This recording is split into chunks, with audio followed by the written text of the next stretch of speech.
Chilling tales for dark nights.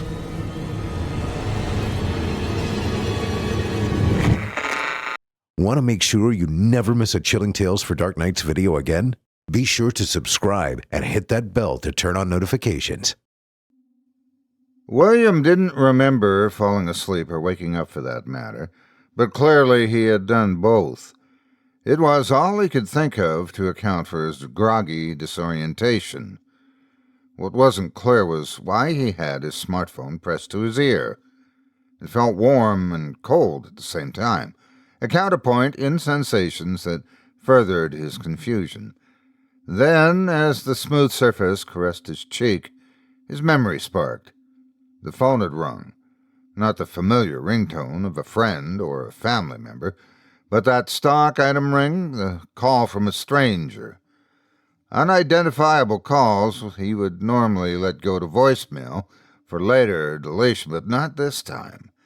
This time he had reached for the device in a hazy mindlessness, his hand on autopilot like scratching an itch without having to think about it. He wasn't sure if he'd already said hello, but the voice in the line, an unfamiliar, distant voice, was in mid-sentence. "Very important, William. And I want you to believe me because I wouldn't lie to you." "Lie to me about what?" William heard himself, his own voice sounding distant. "As I said, this is it, man," the voice answered, one that was neither male nor female, but somewhere in between. "This is it." "I don't understand. What is it?" "The end of the road, the big climax, the money shot." None of that made any sense to William, and his confusion turned into annoyance, not just at the caller, but annoyance at himself. Why the hell did I pick up the phone? Besides, wasn't there something else he should be doing, something much more important than talking to random strangers? If only he could remember what it was. Well, whatever it was, the sooner he got off the phone, the sooner he could get back to it. He decided to end this. "Look, I think you probably have the wrong number." "Not true. And don't even think about hanging up on me, Billy boy. Don't you do it." The change in the disembodied voice's tone startled William. What had begun as casual now sounded threatening. "Who the hell are you?" William said, trying to match the intensity of the caller. There was a sound, like a laugh, or something trying to imitate a laugh, and missing the mark by an unsettling degree. "You've known me for a long, long time." William took the phone away from his ear to check the caller ID. Just 4 letters identified the caller. Echo. "I haven't the slightest idea who you are." "But we know each other so well, Billy, old pal." The voice's tone turned seductive. "You can't get enough of me. You can't be away from me. You love me." "Good night, asshole." "Oh, you don't want to end this call. Trust me." "Why?" "Trust me or end the call?" "Either." "Well, on the matter of trust, you seem to believe everything I tell you." The voice did that laugh, not really a laugh thing again, and William wanted to remove the phone from his ear, if only to get some distance from that horrible sound. But before he did, the voice continued. "And as for why you should not end this call, let's say it's in your best interest." "Just tell me why, or I'm hanging up." "Because, Billy boy, when this call ends, so do you."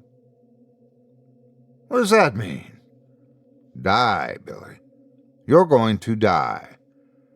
William's chest tightened. "Are you threatening me?" "No, it's just a fact." "Okay," William concluded. "This is just some trolling prank. Some bored, sick lowlife getting his kicks.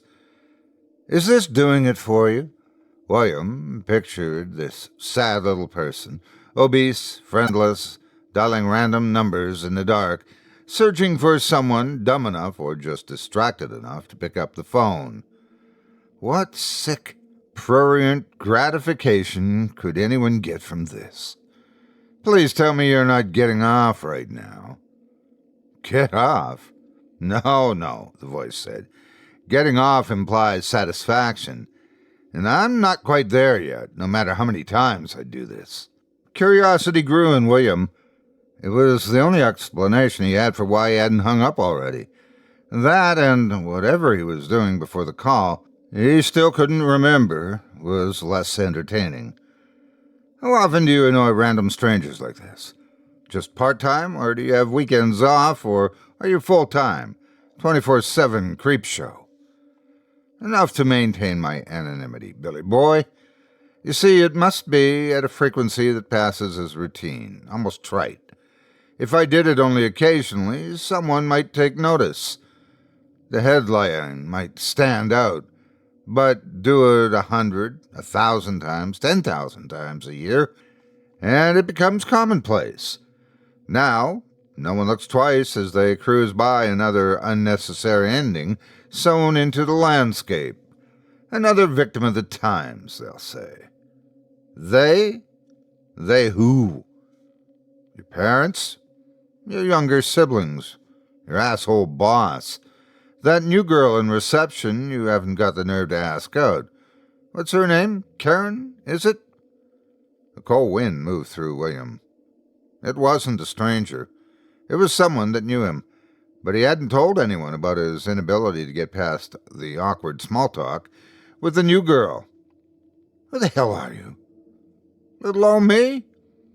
I'm your window to the world, not the real one, of course. I'm the doorway to cold relations, mediocre entertainment, and the zenith of convenience. I'm your drug of choice, Billy boy. Please stop speaking in lame riddles. Why the hell did you call me anyway? Because this is the way you chose to end it. I'm the last voice you'll hear, one you could have ignored, should have ignored, but you can't ignore me. You never could. Like an addict to the needle, scroll, click, tap, tap, swipe. I hold your attention like a dog on a leash. Because, you know, I'm the one who's going to get you there, man. Get me where? The end of the road.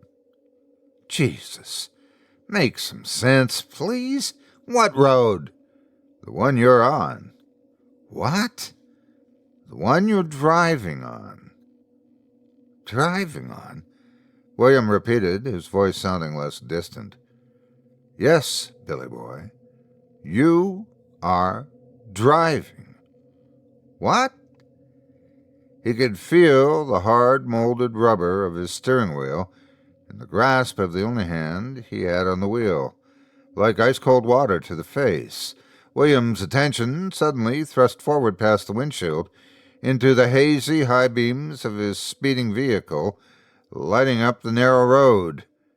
His body stiffened, remembering that he had just answered the phone seconds ago. The entire conversation had taken place in the blink of an eye, but that was all it took. "Oh, God, no!" William screamed, realizing that the road had turned, but he had not. A strange sensation filled the compartment as his vehicle left the ground. The front end of his Prius dipped downward, the car's trajectory, fighting a losing battle against gravity. There was an explosion. Something white punched him in the face. Metal tore all around, sounding like a laugh that was not a laugh. The cacophony of noise soon faded into the background as the blinding pain of his bones and cartilage shattering overwhelmed his senses. When the rolling finally ended, he felt liquid running down his head and neck. He didn't need to see it to know it was blood. William lay still, unable to feel anything below his chest. A blessing that was more biological than divine mercy. Severed spins conduct little feeling. What he could feel was that he was dying, and there was something cold pressed against the side of his face. Throughout the chaos, for some reason that was far too late to contemplate, he never took the phone from his ear, Like a child holding onto a blanket as thunder boomed in the darkness. It's time to say goodbye, Billy. You bastard. You did this. You killed me, William said with a final reserve of breath. Yes, it's someone else's fault, not yours. Never yours. That's what they all say at the end of the road. The laugh that was not a laugh sounded one last time. Gotta go, Billy boy. Many more calls to make. Many, many more.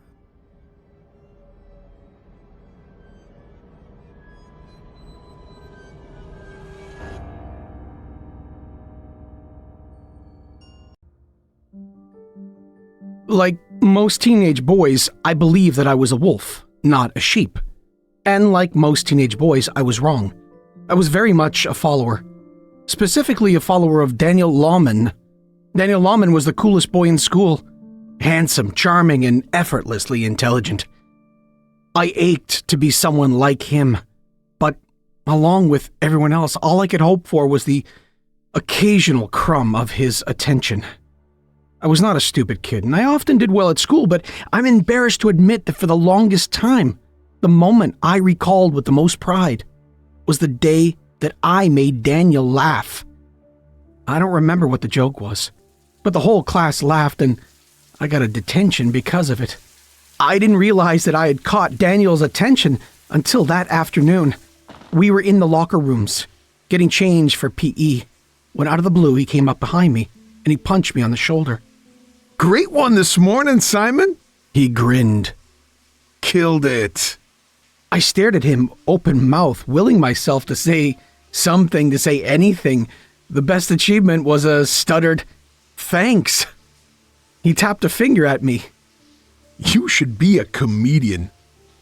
And then I found out just how much of an impression my joke had made when he suddenly decided to share with me his secret. He glanced around to make sure no one was watching, and then, turning slightly to the side, lifted his shirt. Check this out, he said, smirking. On his ribcage was a tattoo, a red eagle, wings wide, claws dripping blood. Hideously cliched, I now realize, but at the time it was the coolest and most beautiful thing I'd ever seen. "Where did you get that?" I breathed. "And how? Don't you have to be 18 to get a tattoo?" Daniel shrugged. My cousin Steve did it. He's a great artist. He pulled his shirt back down, tucking it into his trousers.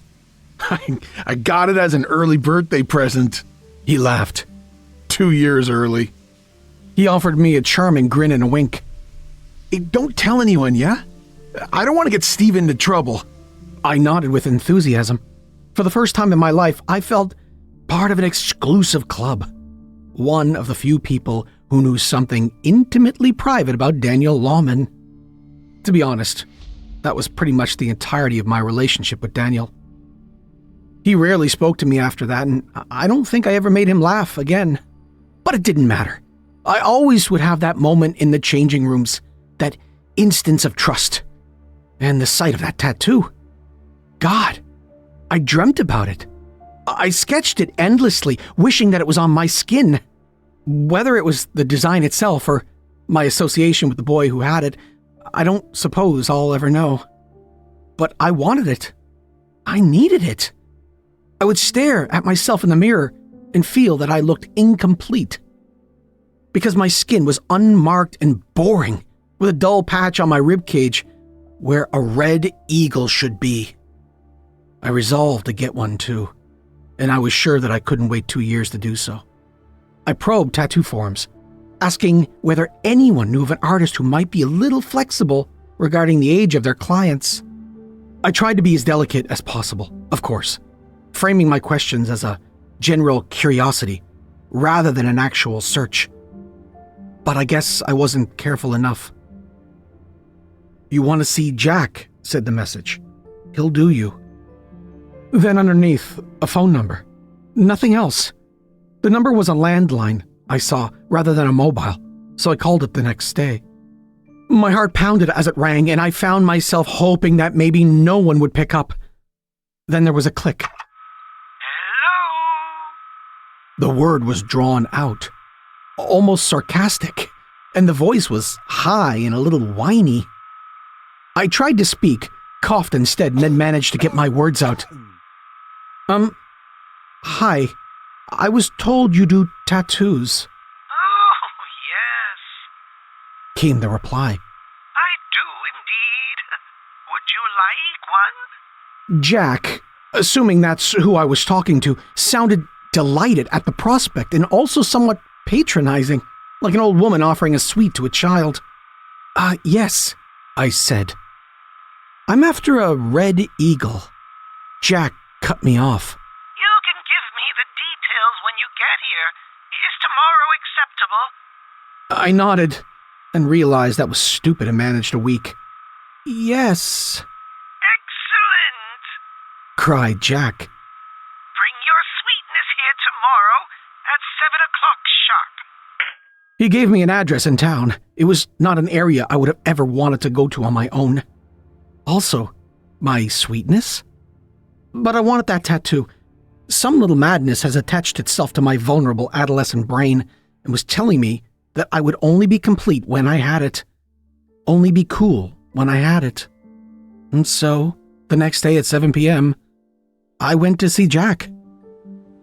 The sun had long since set by the time I arrived, my path lit only by flickering orange streetlights.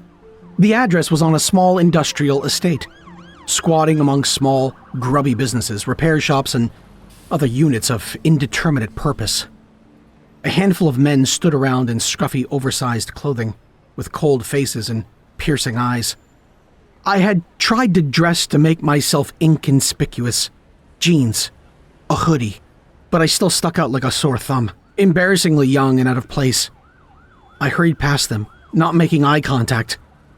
Eventually I found the place I was looking for. The door was locked, and as this particular building had no windows, I couldn't see inside. I knocked and waited.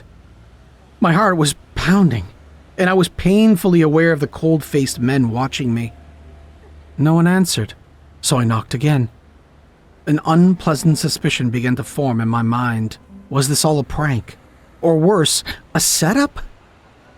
Oh God, was I about to be jumped by these guys? I was just about to make a run for it when I heard footsteps from inside the building and the scraping of locks. I held my breath, and then the door opened. At first, I couldn't make out anything at all. It was pitch black on the other side. Then, a pale face loomed into view. Hello! Jack stood before me. His face was long and thin with oddly bulging eyes, yellowish skin and lank hair. He was tall with spindly legs and arms, but his torso was strangely round, with sagging breasts and a bloated stomach. He was wearing black overalls and a white apron, which he was wiping his fingers on as he stared at me. I opened my mouth to speak, but didn't get the chance. Ah, yes, He cried. the young man who wants the tattoo. Of course. Come in. He stepped aside, flapping his hand towards the darkness of the interior. I didn't want to go inside at all, but I found my feet carrying me forward, as if they didn't care what the rest of me wanted. Jack shut the door behind me, and I suddenly became aware of an unpleasant smell. Bleach, maybe, mixed with something meaty. I couldn't tell whether it came from the building or from Jack himself. He skipped ahead of me, moving oddly lightly for someone so awkwardly built. I followed as if in a trance. As he led me into a room off the side of the entrance corridor, it was surprisingly brightly lit, filled with cupboards and shelves weighed down with bottles. And in the middle of the room was a black chair that looked like a dark version of something you'd see at the dentist. Jack waved me to it. I sat down, and he perched delicately on a stool next to me. Now, young Simon, what can I do for you? I reached a shaking hand into my pocket and pulled out a piece of paper, onto which I had sketched the design of Daniel's tattoo. I passed it to Jack. I'd like this, please. Jack peered at it.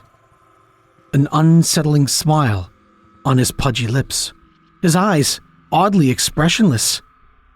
How pretty! He exclaimed.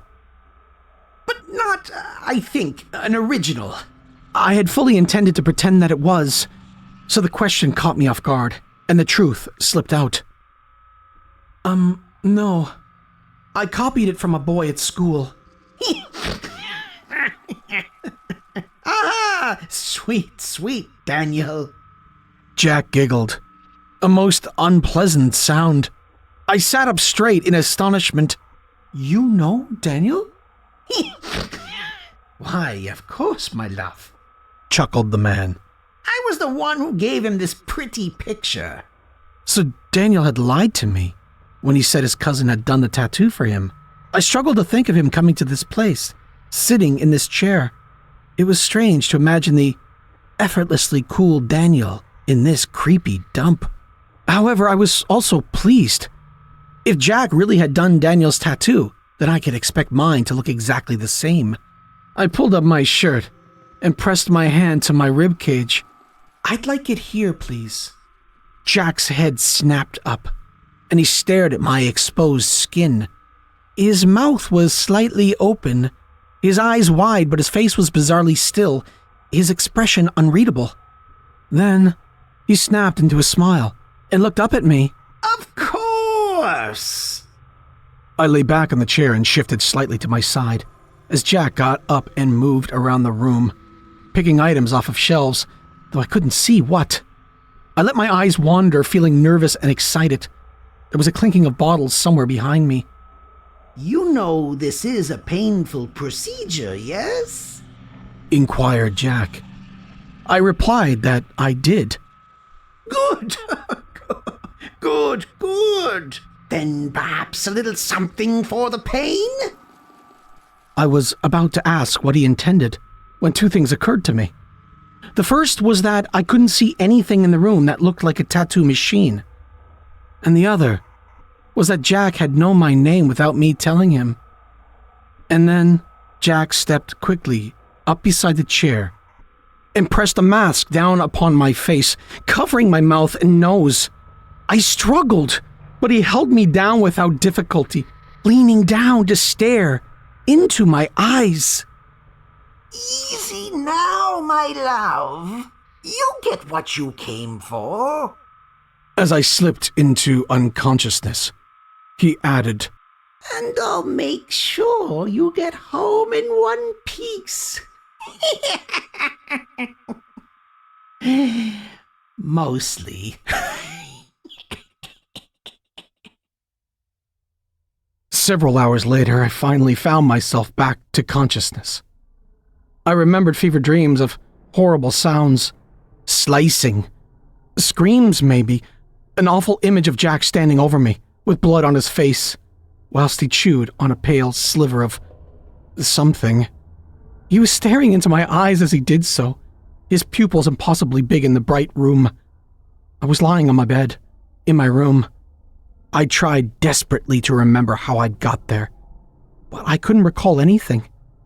Dawn was breaking outside the window and my bedside clock announced that it was morning, still a few hours before I needed to be at school. I climbed to my feet, with my head spinning, and tottered over to the mirror. My whole body ached, but a sharp pain in my side needed to be investigated immediately. With shaking hands, I raised my shirt and looked at my ribs. There it was, a tattoo of a red eagle, wings wide, claws dripping blood. As shallow as it may seem, I was so delighted at the sight of it that the confusing events of the night before were purged from my mind. I stood there admiring it, already feeling more like a man than a boy. But as I peered closer at the magnificent bird, something looked a little wrong. I had read that a new tattoo didn't look its best at first, but this one looked really strange. It was angry around the edges rather than on the design itself, raised and raw. But what did I know? I never had a tattoo before. How could I tell what they're supposed to look like when they're new? I went into the bathroom and gently cleaned the area, It was agony to touch it, but I was far too excited to care. It needed to look its best so that I could show it to Daniel. He would appreciate what I had done and understand the importance of the thing. I positively skipped to school. It was all I could do not to show it to my friends, to everyone I spoke to. But no, I needed to save it for my tattoo twin. I was breathless with excitement. But he wasn't in. I asked around, as casually as I could, but no one seemed to know where he was. I trudged home at the end of the day, trying to keep my disappointment from turning to tears. What did it matter if he didn't see it today? Daniel would be in tomorrow, or the next week, and I could show him the tattoo then. I only had to wait. But he wasn't in the next day, or the day after that. I came down to breakfast on Saturday morning, and as soon as I walked through the door into the kitchen, I knew something was wrong. My mother was hanging up the phone, her face a little pale. She looked up at me as I entered, with tears in her eyes. "What's happened?" I asked. She almost ran over to me and swept me into a tight hug. Her arms pressed against my side, and I almost cried out at the pain. Pushing her away, she wiped her eyes. "Simon, someone from your class has been killed." A chill ran over me. I felt a sudden leadenness in my stomach. An awful inevitability. "Who?" I asked, although I was sure that I already knew. "Daniel Lawman." She probably said other things after that, but I didn't hear them. I went straight to my room, cold with shock. I didn't speak, didn't eat. My mother was sympathetic but a little confused.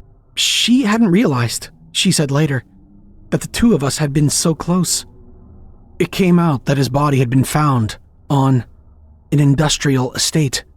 The cause of death wasn't clear at the time, but there had been significant blood loss from a large wound on his side, over his ribcage. Some odd, ritualized mutilation, it was theorized. I stood in front of the mirror looking at what had been, for a few glorious days, my pride and joy. I felt sick.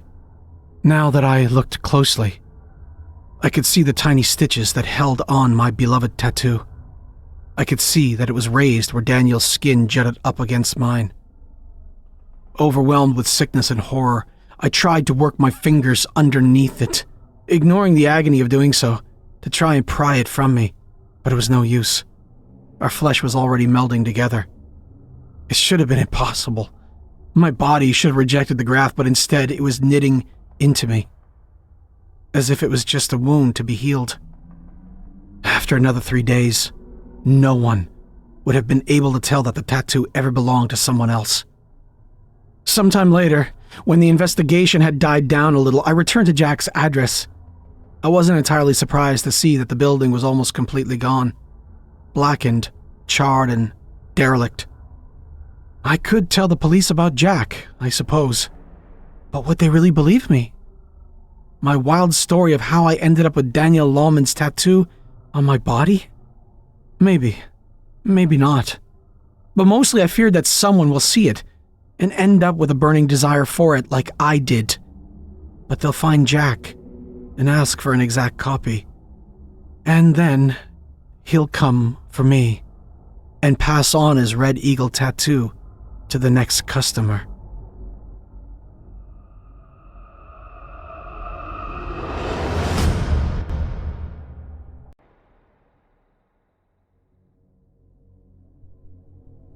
Corpus Christi Caller Times, Corpus Christi, Texas, December 30, 2020. The mysterious artifact that doesn't exist, but everyone is still looking for, by Ben Reed. Those in the know refer to it as the item. Supposedly, this secret item is worth untold riches, can cure cancer, or make the Detroit Lions win one Super Bowl in their miserable existence. Joking, of course. Nothing can get the Lions to win.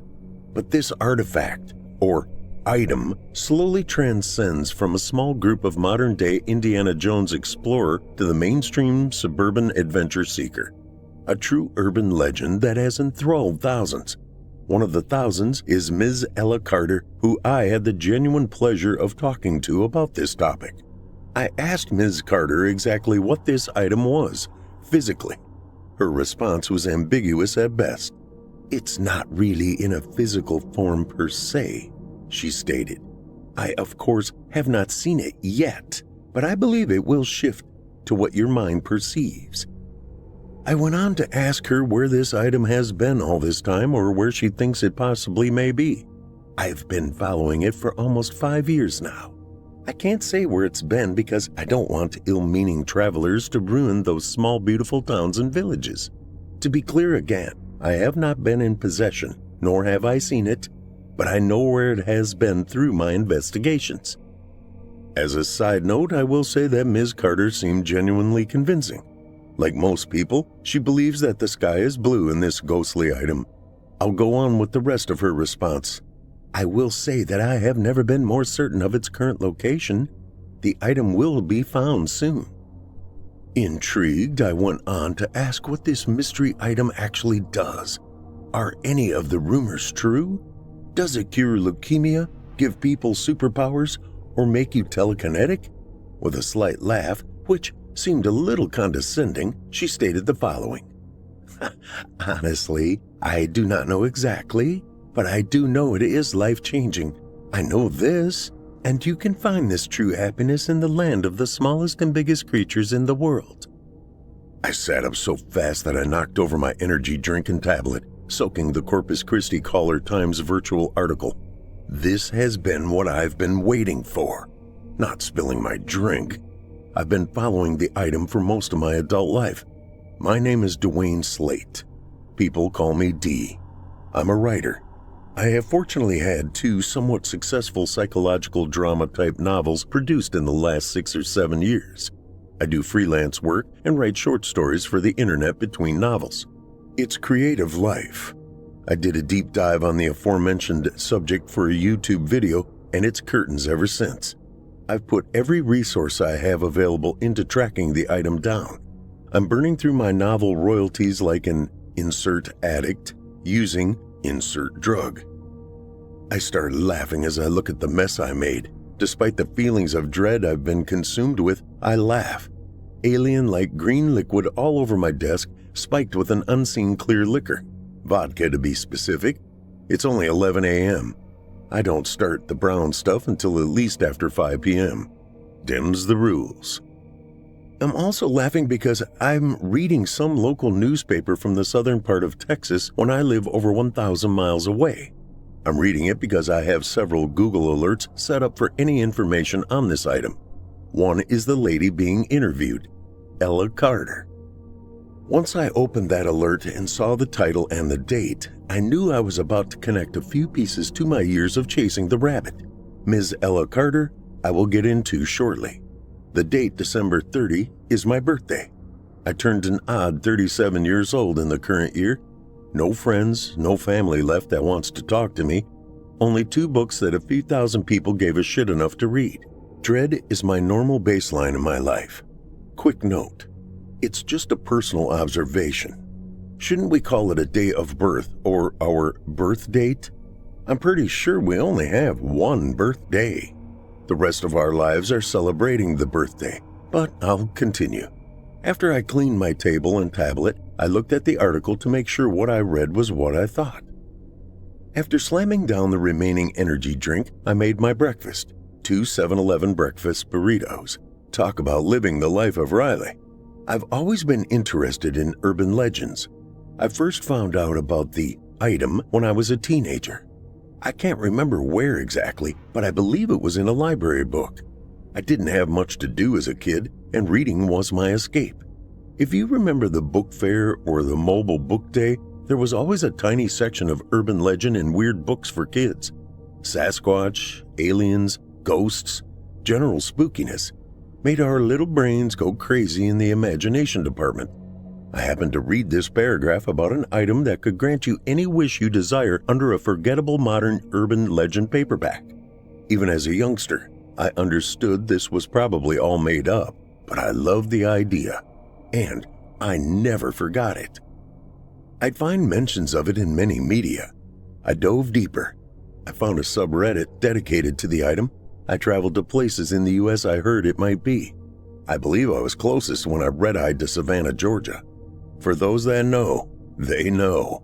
For the uninitiated, it's one of the most haunted places in the United States of America.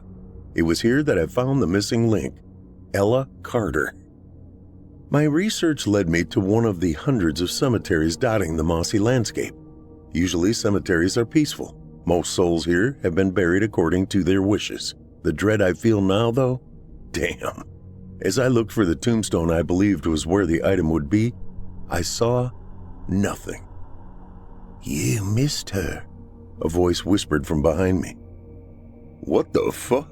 I slightly jumped, spinning in a 180 to see a nice old woman standing in front of me. "Oh, I'm sorry, child. Don't be afraid. I tried not to scare you." Holding my chest, I took a deep breath and spoke. "No, I'm sorry, miss. I'm sure everyone here is tired of tourists trouncing through your beautiful cemeteries." "Heavens, if you boys want to attach yourself with multiple voodoo or God knows what else spirits, we don't mind. Less for us." She said that last part with a wink. "Okay, lady," I thought in my head. You said I missed her. Who could you possibly be talking about?" "Ella," she said, looking at me like I had 3 heads. "I know what you are looking for. She's already closer than you. She's always closer. She comes by here a lot and says the energy always pools in this location. She also says she's not afraid of competitors. No one is better than her." "Geez, lady, she sure is confident to brag to strangers."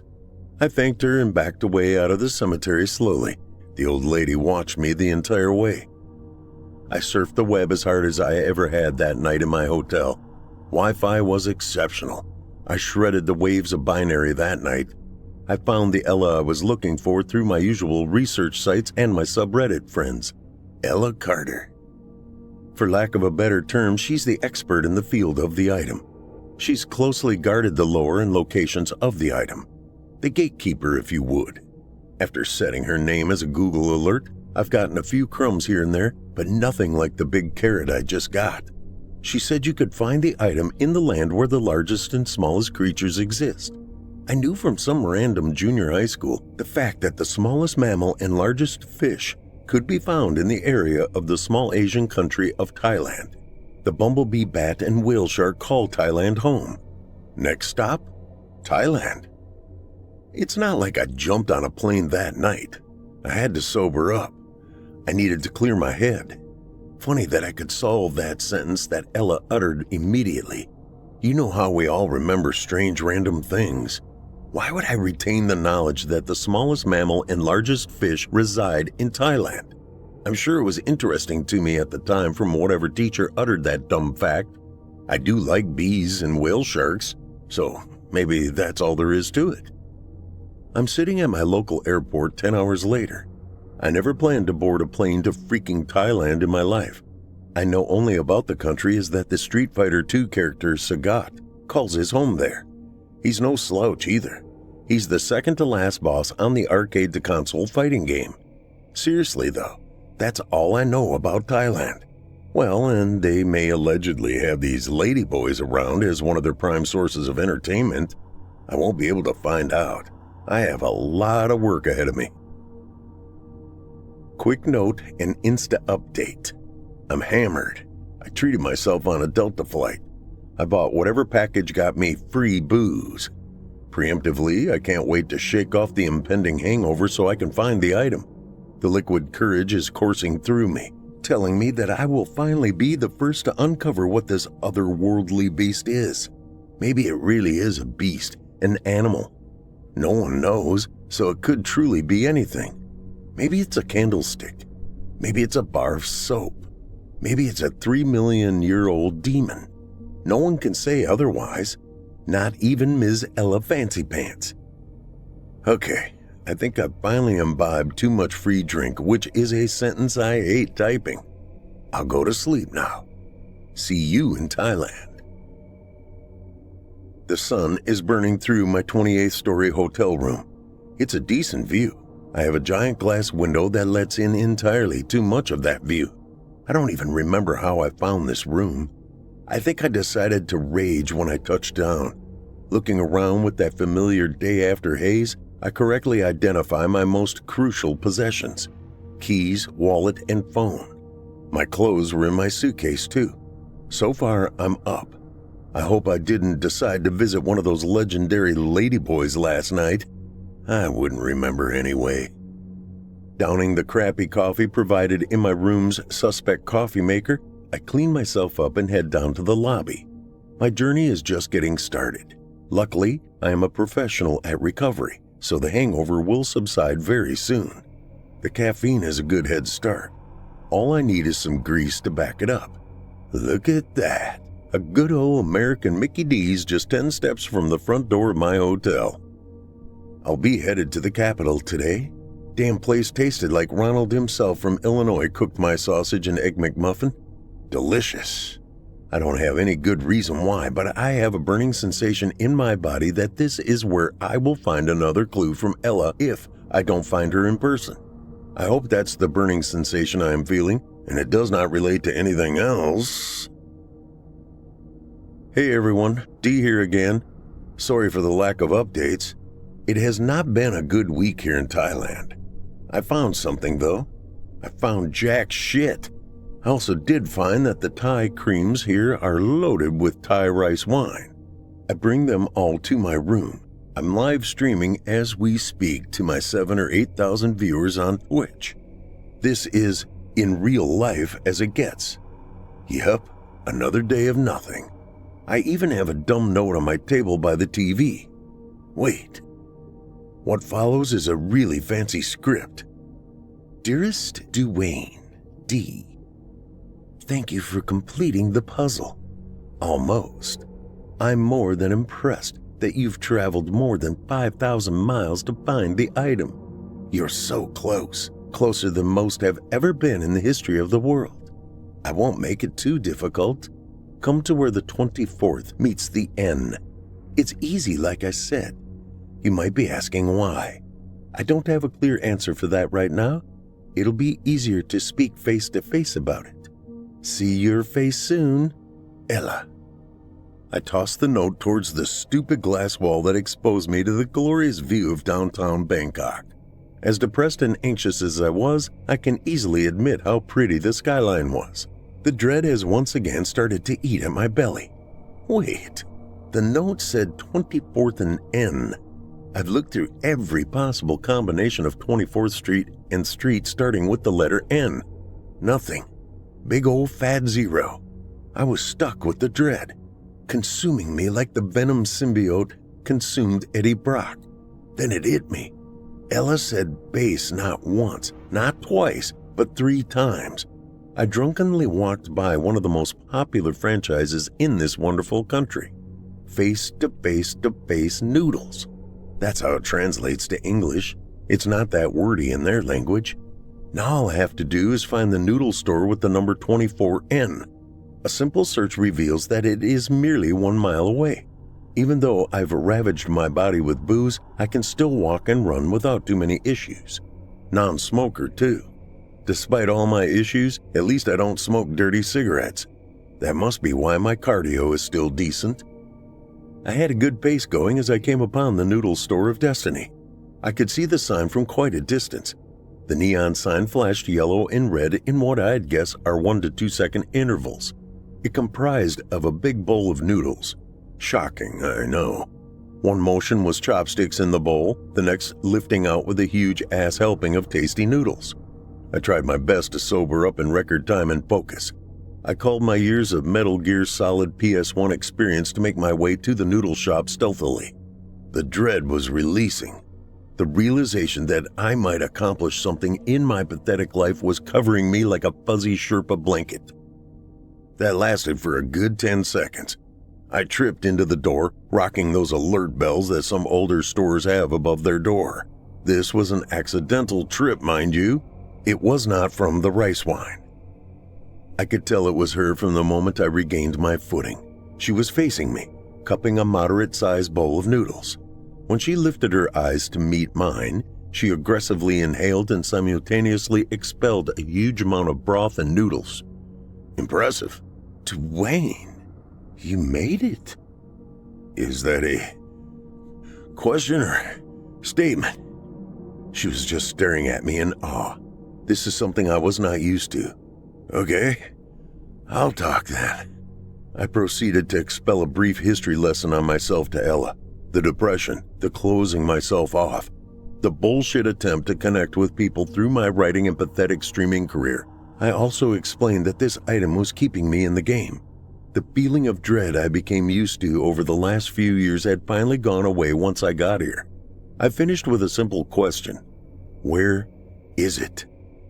Ella warmly smiled. She wasn't attractive in the traditional sense, but she wasn't a pile of mud either. No one has ever been closer. It's in a lesser-known palace just 20 miles away. At a brief moment of clarity. Okay, hold on. So you've always said you don't know where this item is exactly, but you're always close. The old bag in the cemetery told me you already got the item. Ella brushed her dark hair back. Your mind is clouded right now, Dee. Go get some rest. I'll meet you at 8 a.m. sharp. No more puzzles. Meet me at this address.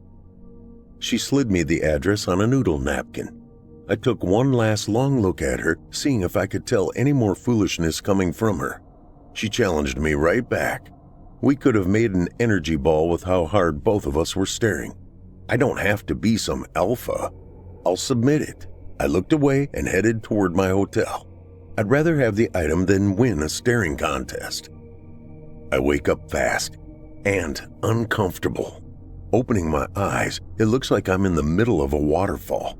It was the giant bucket of cold water Ella threw into my face. I instinctively try to get up, finding that my hands and feet are tied to an old steel chair. You made it on time, Ella spoke. I quickly attempt to take in my surroundings. Looks like we are in the middle of a long-abandoned, crumbling temple. I'd guess it was an ancient monastery developed over 1,000 years ago. How did I get here? Why did this happen? These are just two thoughts running through my head, which feels like it's being peppered with hammers from those little turtle hammer bros from the original Super Mario NES game. The dread is back. Ella comes close to me, taking a deep squat to meet me at eye level. We don't have much time. I'm sorry it ended like this for you, but I'm not sorry for me. I've held on to this albatross for too long. It's time that someone else takes the misery. She studies my face, knowing I could not possibly be more confused. I've always had this. She stands back up and walks behind me where I cannot see. When she returns, she has a dish with a cover on it. It's like what an old-school waiter would hold before they take the top off and reveal desserts or dinner, or you know what I mean. I hope. What I see is so comforting, so rewarding. It's a golden birdcage that could maybe fit a smaller-sized parrot. I'm not making much sense, I know. The dread is gone again. Look, think of something you love. That's a tough one for me. Look into the birdcage and imagine something you love, she says more purposefully.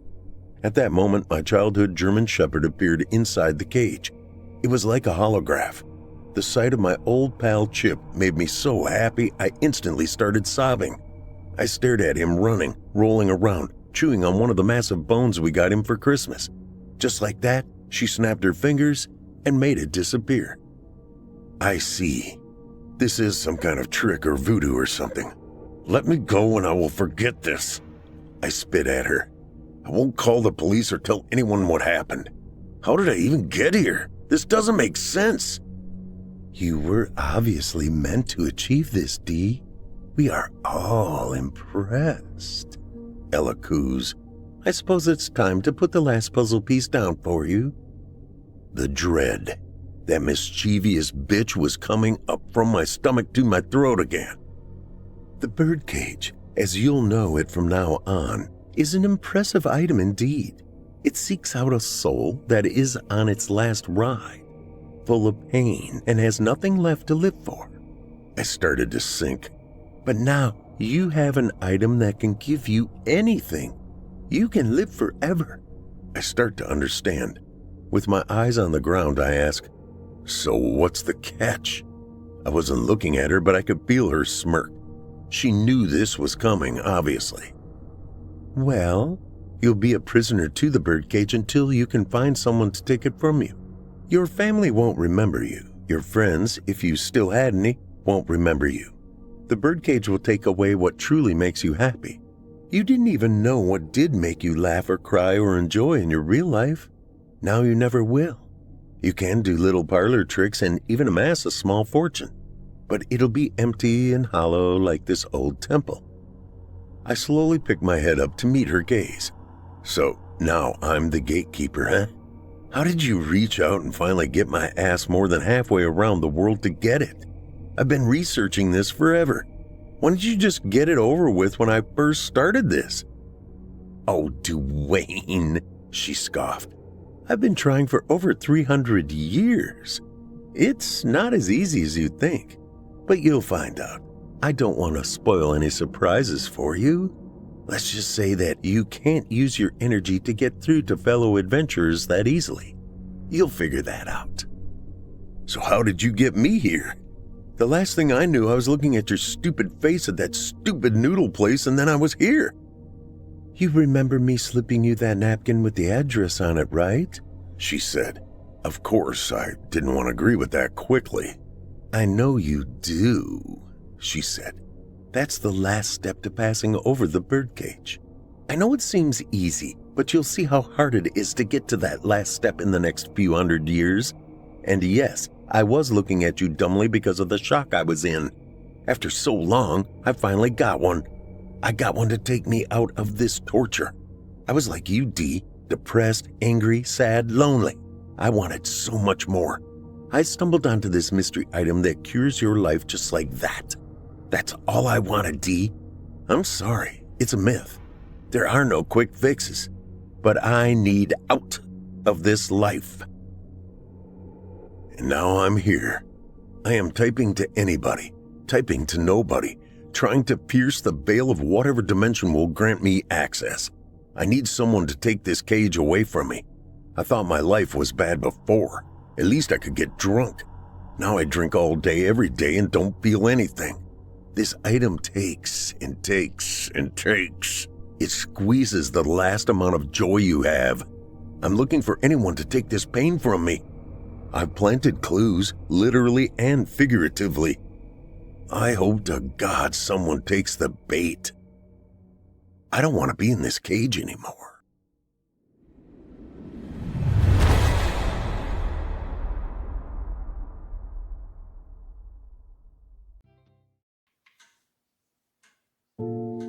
The purpose of these meetings is to determine if you're mentally fit to stand trial for the murder of Courtney Waugh.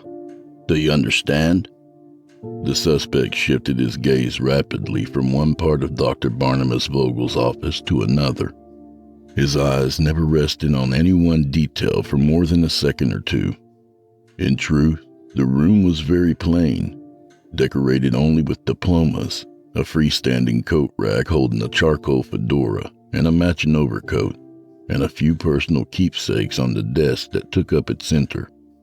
Despite the unremarkable nature of Dr. Vogel's office, the suspect seemed overwhelmed by it, as if he were a third-world farmer suddenly dropped off on the Vegas Strip.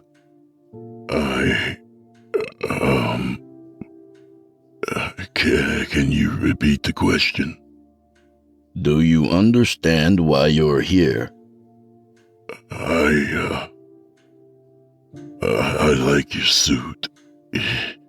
That whole look you have going on. His voice was weak and coarse, his tone almost hollow. What do you call that? Dr. Vogel smoothed out the lapel of his tweed sports coat, thinking to himself that his fashion sense might be called academic/jazz fusion. He kept his thought to himself, though. They weren't here to talk about him or his clothes. Please answer the question. Do you understand why you're here? Dr. Vogel asked, this time more slowly.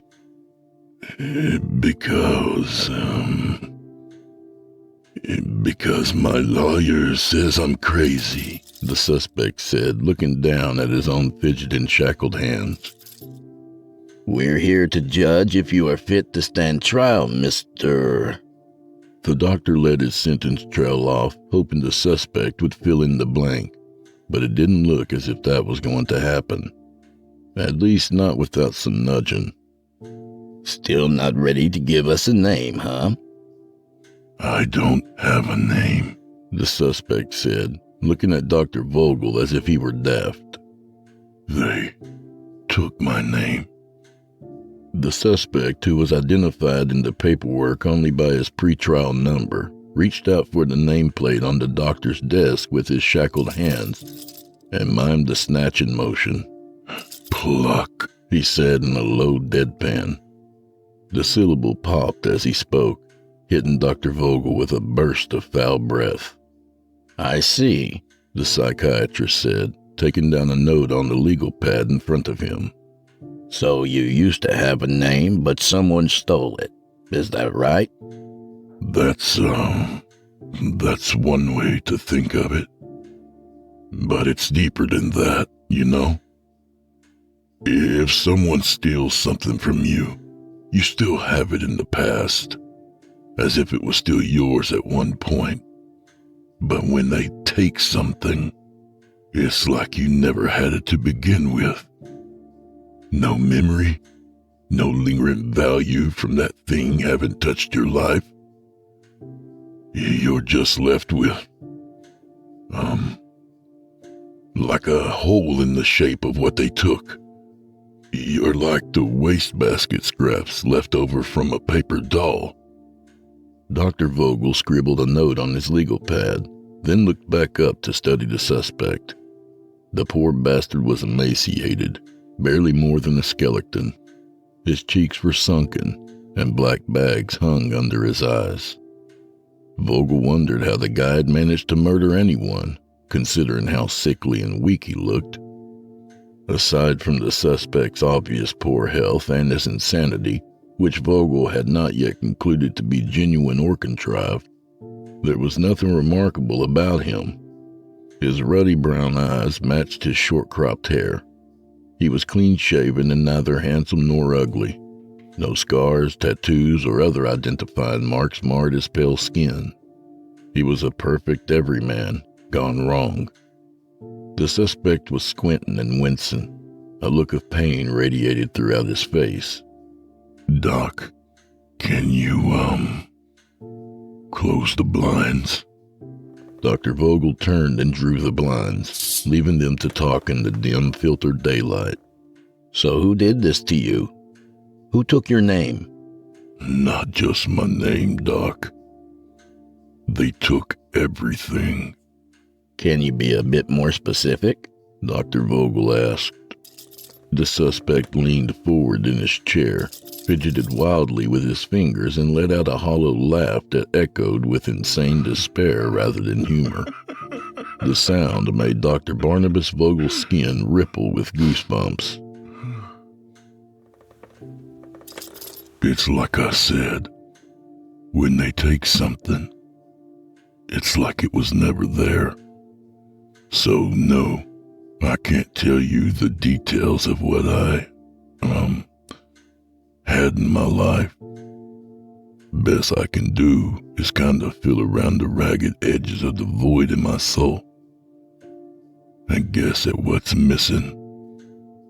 The suspect reached out and tapped the pewter edge of a picture frame that sat on Dr. Vogel's desk. From his position, the suspect could not see the picture inside the frame, just a black cardboard backing and stand, framed by scrolling metallic edges. That a picture of your wife, Doc? Maybe your kids too? My wife and I? The doctor nodded and turned the photo around so the suspect could see the image within. He and his wife dancing at some jazz club in Chicago. He was always reluctant to give patients, especially criminal patients, any personal information. Pragmatism sometimes dictated that one must give something to get something. I think I had a family once. I don't remember them, though. No dates ring a bell in my mind as birthdays or anniversaries. There's no scent that reminds me of love or lust or brings longing to my heart. No faces for me to dream of and no spirits to mourn. But I can feel the agony of their absence, like the phantom pain they say amputees get. Vogel tugged at his goatee and pondered this for a moment, his mind drifting to the neuroscience of such a thing, even though he knew the suspect's story to be a lie or a delusion. He imagined snippets of a person's consciousness suddenly missing, and the electrical signals in the brain hitting the brick wall of their absence. It was an interesting concept, and he was a man prone to contemplating such theoreticals. "All right," Vogel said, having to stop himself from adding, "I can dig it." "And who did this to you? Was it the woman you killed? Courtney Waugh?" Courtney Waugh was no mere woman. And I can't say if she's the one who took everything from me, the suspect replied, his eyes studying Vogel's numerous diplomas on the wall. She swore up and down that it wasn't, but it was someone like her anyway. Someone like her? What do you mean by that exactly?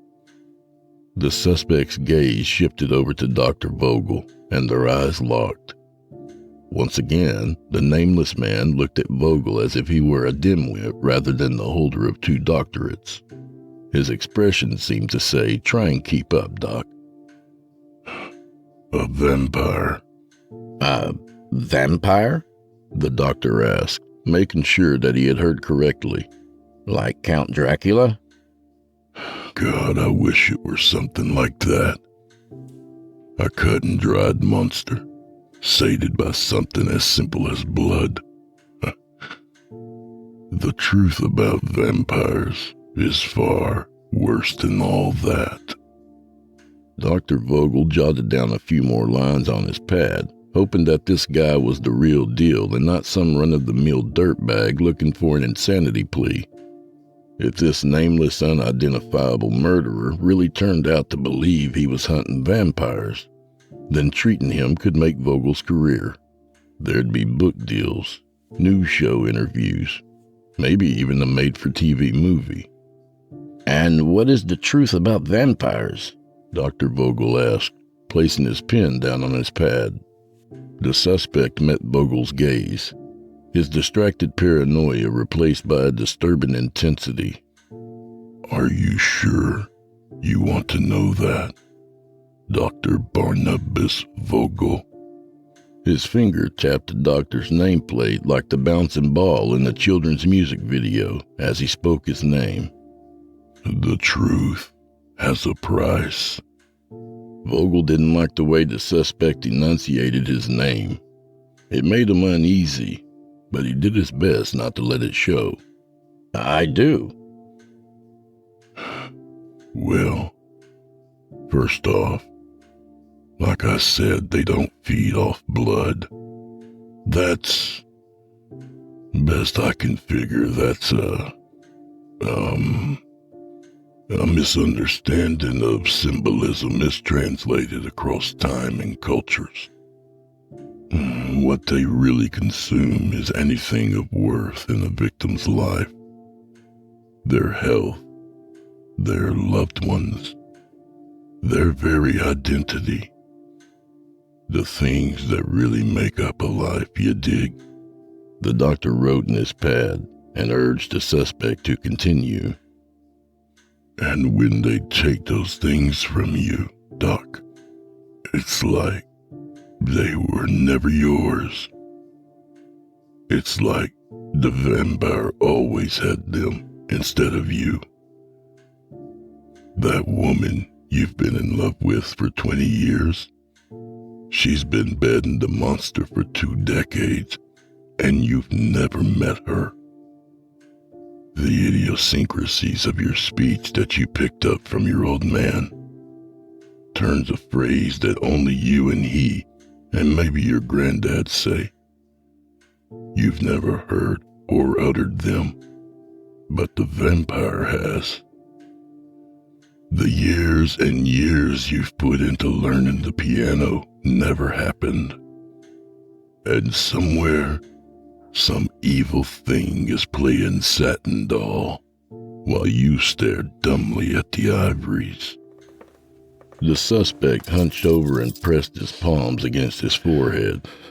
Deep, wavering breaths escaped his lungs. "It's okay," Dr. Vogel said. "Take your time." It took a minute or so for the suspect to regain his composure. When he sat up, he was wiping tears from his haggard face. The flush brought to him from crying actually gave some life to his complexion. The doctor handed him a tissue, which he took with a mumbled thanks. For all the terrible power they have, though, vampires do have weaknesses. There are rules, as in the folklore and the movies, but different.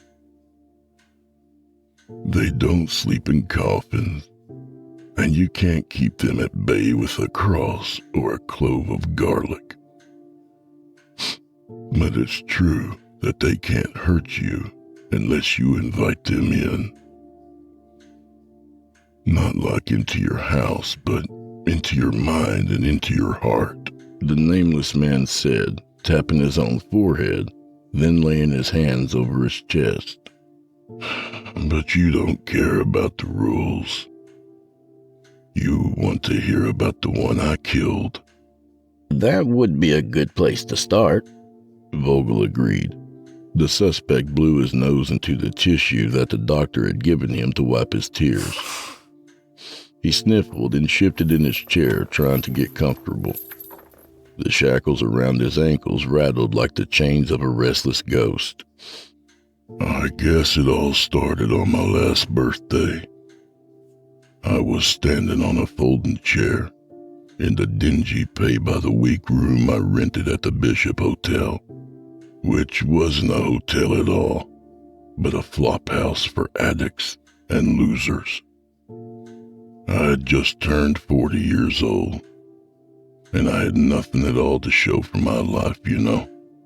No skills, no passions, no one to love.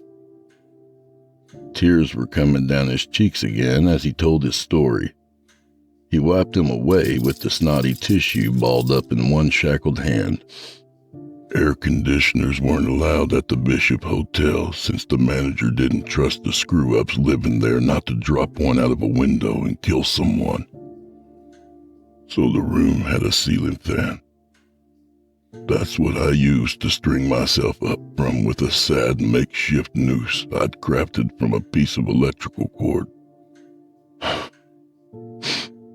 I fitted the budget slip knot around my neck and looked down at the roaches and rats who'd come out of hiding to watch me die.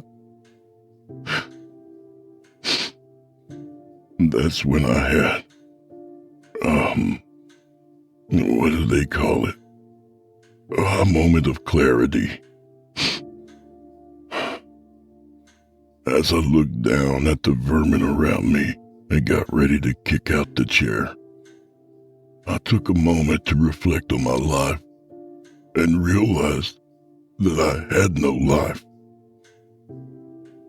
And I don't mean I'd fucked it up or threw it away. It wasn't as if I'd been orphaned or that my parents were dead or estranged. I simply never had parents, which of course is impossible. Same with friends and lovers. It wasn't that I'd driven them away with my shit lifestyle or lack of personality. They had never been there. Ever. Who goes through life never making a friend? And it went beyond relationships. I had no talent, no interest, and no passions. I couldn't recall a single happy memory, and the depressing history of my existence that I could remember was an incomplete thing. There were memories of loss, pain, and hardship, but they were unmoored by any context. There was no narrative to any of it, just hazy, painful vignettes. As I stood on that chair with a noose of electrical wire wrapped around my throat, I realized that my life wasn't a failure.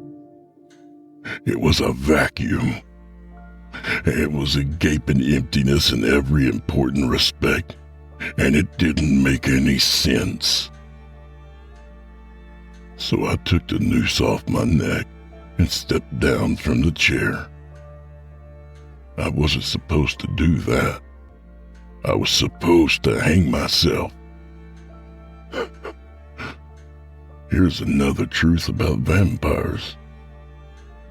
Despair is how they kill their victims, the ones they don't turn. Despair so deep that you don't even try and remember what caused it. But I got lucky. He reached up with both shackled hands and played with his goatee as his watery green eyes darted toward the ceiling. Fat teardrops ran past his trembling frown. I'm sorry, he muttered. It's hard going down this road. You don't need to apologize to me, Dr. Vogel said. The suspect gave the doctor a sad smile, then went back into his story.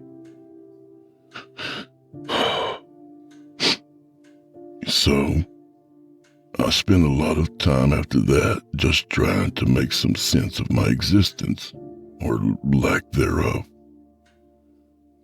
Walking cleared my head, so that's what I do all day, from dawn to dusk. For a while, I was pretty sure I was insane. But the more I wandered around the city, the more I saw that I wasn't alone. The same emptiness that gripped my soul was prevalent all around. That kind of thing is invisible to your average Joe. Most of us are so self-absorbed, but I had eyes to see. Maybe because I had no self to be absorbed in. Where others just saw junkies or bums or crazies, I saw that black void. I could tell what had happened to them. So, I started watching these people, then talking to them. They were sad, interchangeable husks, dead-eyed and hollow-voiced. None of them lasted more than a week after I'd spot them before sucking on a tailpipe or walking into traffic. Like I said, that's how the monsters kill. Vampires don't rip out your throat. They just point you to the gallows. The man with no name reached up for his throat and wrung his fingers in strange patterns, as if he were throwing up gang signs. Hoarse, ugly sobs issued from his mouth, followed by a torrent of tears. His crying was unabashed and free of shame. It was the kind of therapeutic crying that Dr. Vogel wished he himself was capable of. Perhaps we should take a break and meet again tomorrow, Dr. Vogel suggested. The suspect nodded and mumbled a thank you.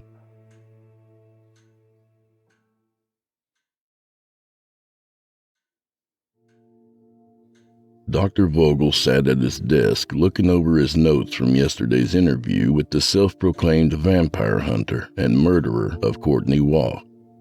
The case still excited him, both as a clinician and as a man eager to cash in on a good story. But part of him dreaded seeing the patient again. Criminals didn't get under his skin. Over the course of his career, he'd dealt with killers, rapists, and even child molesters. Some of the atrocities those animals had committed made the single torture and murder that this guy was accused of seem vanilla in comparison.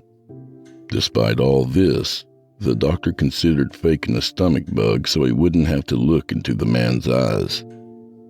It wouldn't have been a complete lie. His head was pounding and he felt run down, but he'd definitely worked through worse. What was it, he'd wondered, that bothered him so much about this guy that he'd considered going home sick to avoid his gaze? Emptiness, he supposed. When the suspect had described that vacuum in his spirit, he wasn't being melodramatic.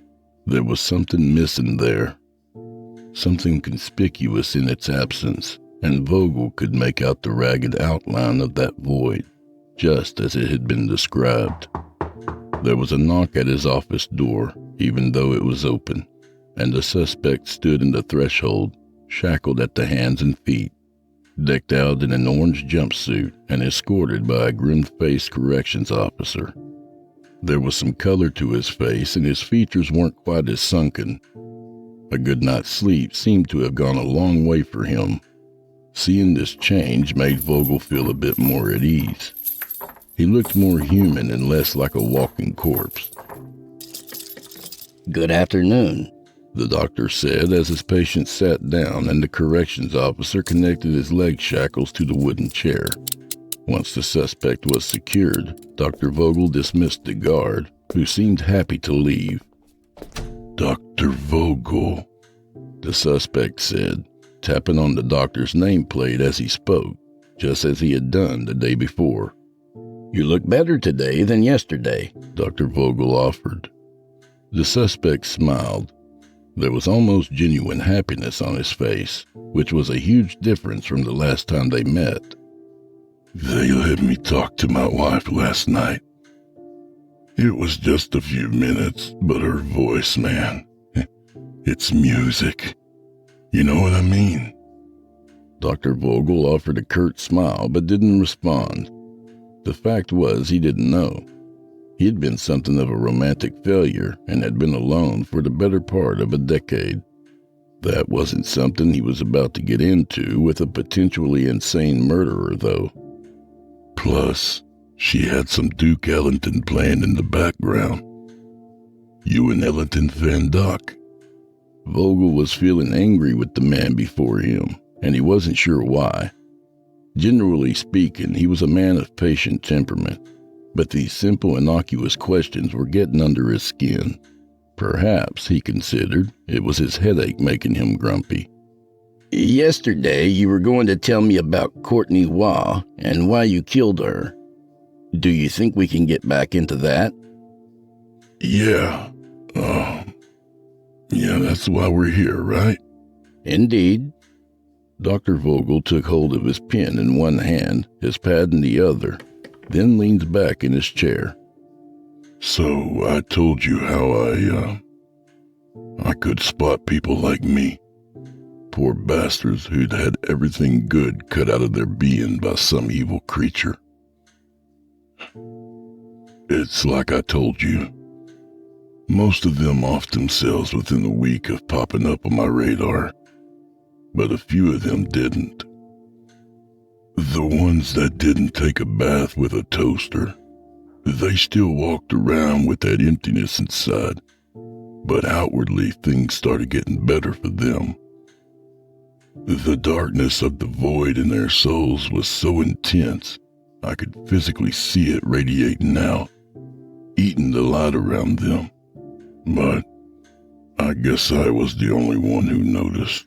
One day you had a forgotten geriatric living under a bridge.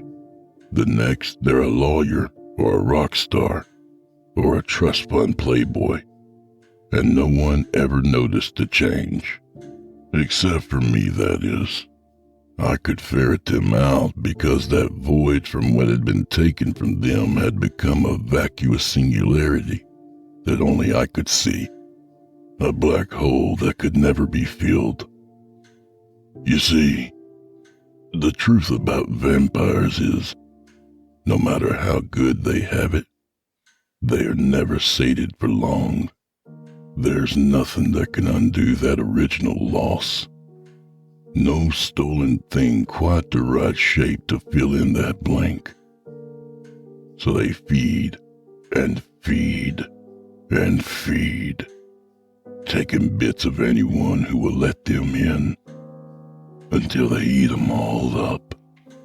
You said that once a vampire took something from a person, it's as if they never had it, and the vampire always had, Dr. Vogel commented, tapping his pen against his pad. But you could remember that this person who, let's say, is a rock star today was a vagrant yesterday? Yes and no, the suspect answered. It's more feeling than memory, you know?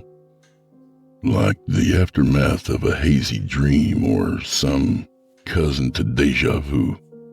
But beyond that, I can see in them that same yawning blackness within my own heart, but grown out of all proportion. And that's what I saw in Courtney Waugh. Tell me about that, Dr. Vogel urged. How you met her, the course of events that led to her death.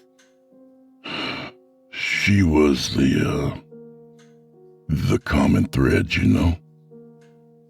There was this old lady named Mary who I knew was a victim, just like me.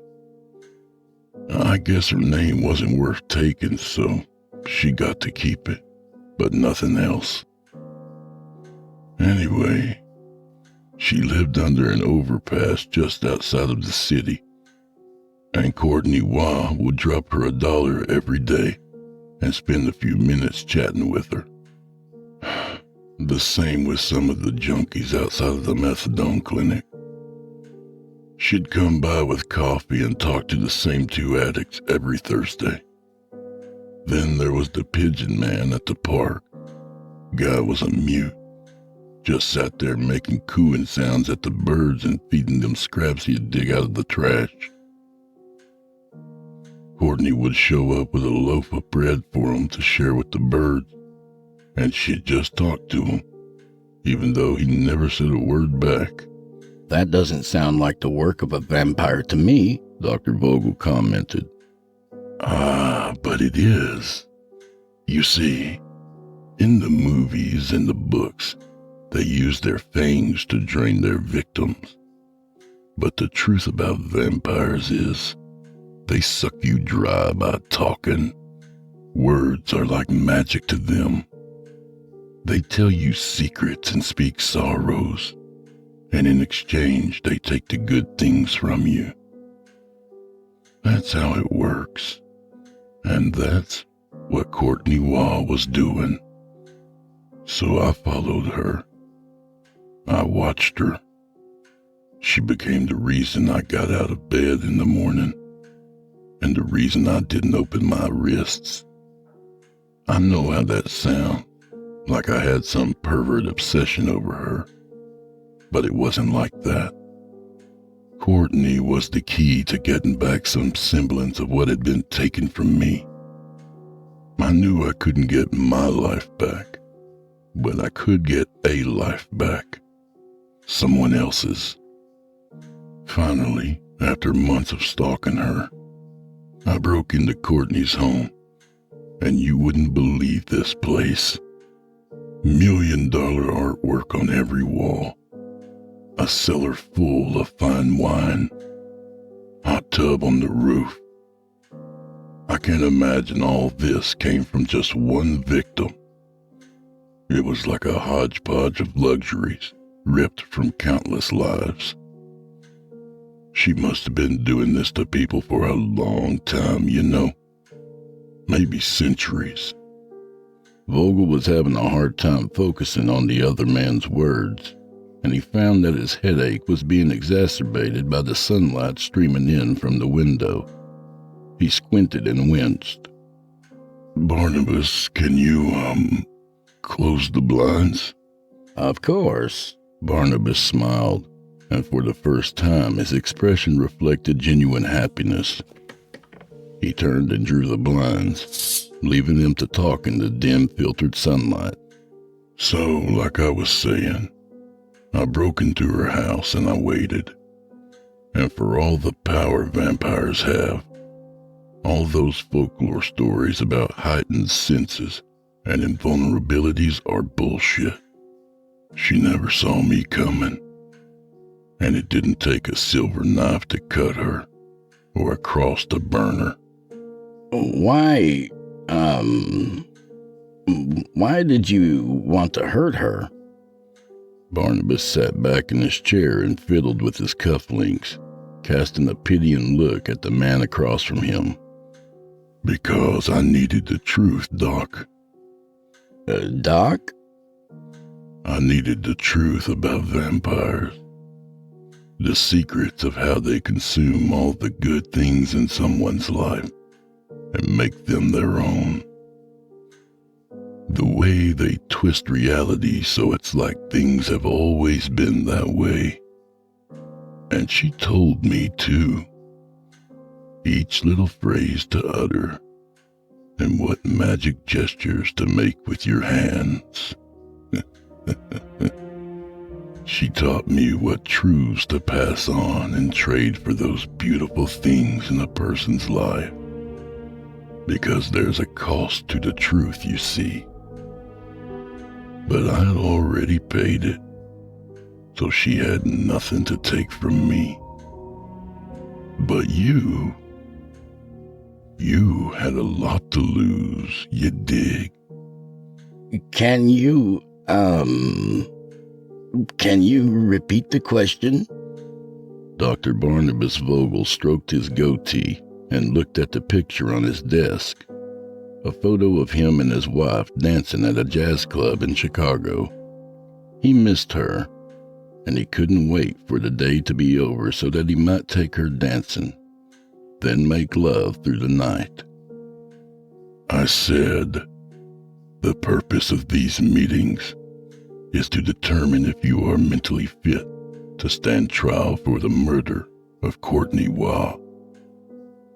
Do you understand? The nameless man shackled to the chair across from Dr. Barnabas Vogel's desk did not understand, though. He didn't know where he was or even who he was. He didn't know what was going on, and he didn't care. There was an emptiness in him, a black void whose ragged outline he could almost feel, and nothing else mattered but finding a way to end that pain.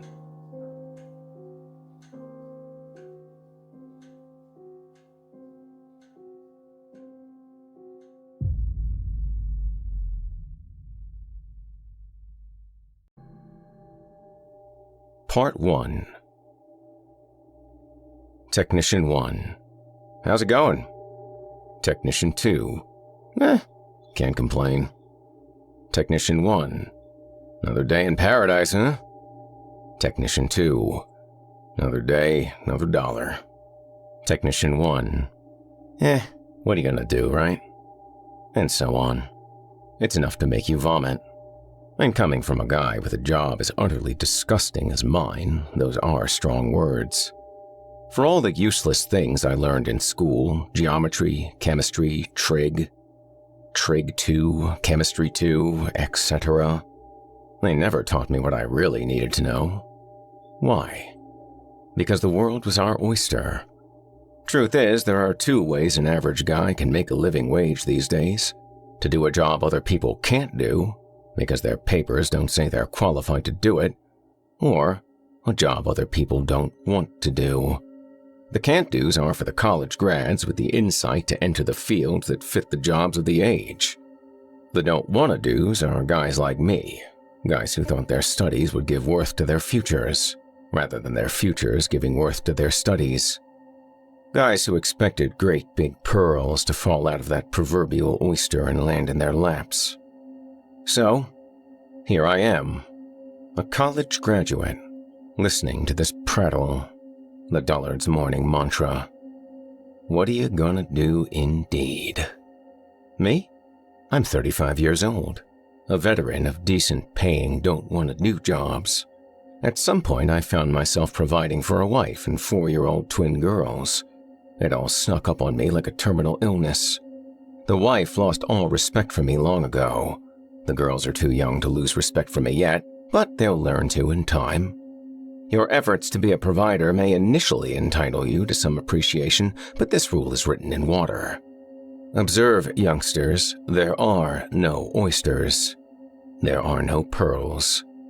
Or, as Oscar Wilde might have told you, the world was your oyster, young millennials. But you used the wrong fork. My partner, Fernando, is another one of us don't-want-to-dos, but he happens to be an exceptional one. I spend a great deal of my day with the guy. He's a character, always smiling and shaking his head the way he does, as though the more absurd it all gets, the more amused he is. The accent is good too, the kind of unabashed Spanish accent where R's are rolling all over the place. Really? You gotta like the guy. 44 years in the books, still fighting to be good-natured, he still cares about stuff. The quality of his work, his family, getting home for what he calls Love Night on Wednesdays. Love Night is sacred to Fernando. I respect it, but I can't relate to it. For a lowly tech like myself, Fernando does some inspired work. If a man is called to be a street sweeper, he should sweep streets even as Michelangelo painted, or Beethoven composed music, or Shakespeare wrote poetry, etc.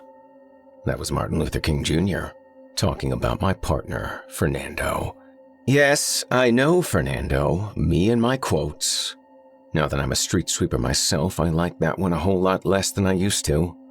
Still, I'm lucky to work under the tutelage of the great Fernando. Stand on the shoulders of giants. Isn't that what they say? Once we get out of the building and onto the road, we have an all right time together. That's really all you can hope for, to have an all right time. What are you gonna do, you ask? Here's the answer. Follow the 43 methods, have an all right time, and go fart in your lunch pail. It's the middle of May. There's a haze of pollen on the windshield where the wipers can't reach. That constant itch in the crooks of your eyes, right in the armpits of your eyes, and that faint feeling in the back of your throat like you're getting sick all the time. Springtime in New Jersey is the drizzling shits. Fernando, chipper as always, seems to be immune to the pollen. Maybe it's that little mustache of his that filters it out. So, we're on the turnpike, 9:20 in the morning. So, your mom is Jewish, or your dad is Jewish? Asked Fernando. His little mustache is crooked again this morning. He always manages to shave one side a little shorter than the other, just enough so I end up staring at it with mild irritation over lunch. For a guy so detail-oriented, his mustache maintenance is haphazard. My mom is Jewish, I say. Was Jewish. Your mom was Jewish, so that means you're Jewish. That's what they say. You do not look Jewish. He glanced over to confirm his suspicion. Eyes on the road, Fern. And you're right, I don't look Jewish. I've got that going for me. Why is that? What do Jews look like? You just said I don't look like a Jew, so you must have some frame of reference. Big nose, afro hair, stuff like that, right? Hairy. That sounds like you, Fern. Fernando looks down at his hairy arms. My God, I am the Costa Rican Jew. The GPS says to take Pembroke Avenue. Fernando taps at the screen. It's been a while since we were down this way. So, what are we doing in a shitty truck? I ask. Going to work, man. Very funny. I mean, what are a couple of Jewish boys doing driving around in a shitty truck without air conditioning? We're supposed to have those suit and tie jobs, aren't we? Someone's got to do the real work, bro. He billows the heat from his shirt. The only thing separating you from the heat of the engine in these trunks is a plate of aluminum, which gets to approximately the temperature of the sun. The heat from the diamond plate flooring goes right through your boots. Some mystery bolt tinks from the undercarriage and spins in the wheel well and rolls down Pembroke Avenue. I hear it all the time. One day, some important bolt will fall off and we'll go rolling down the road ourselves. "So, how's the family?" asks Fernando. "The family? Fine, I guess. Kids are fine." That's good, man." "Yeah, kids are fine." "How old are they again? 4? "Just turned 4. Man, time flies, bro." "No kidding." "How about you and the missus?" asks Fernando.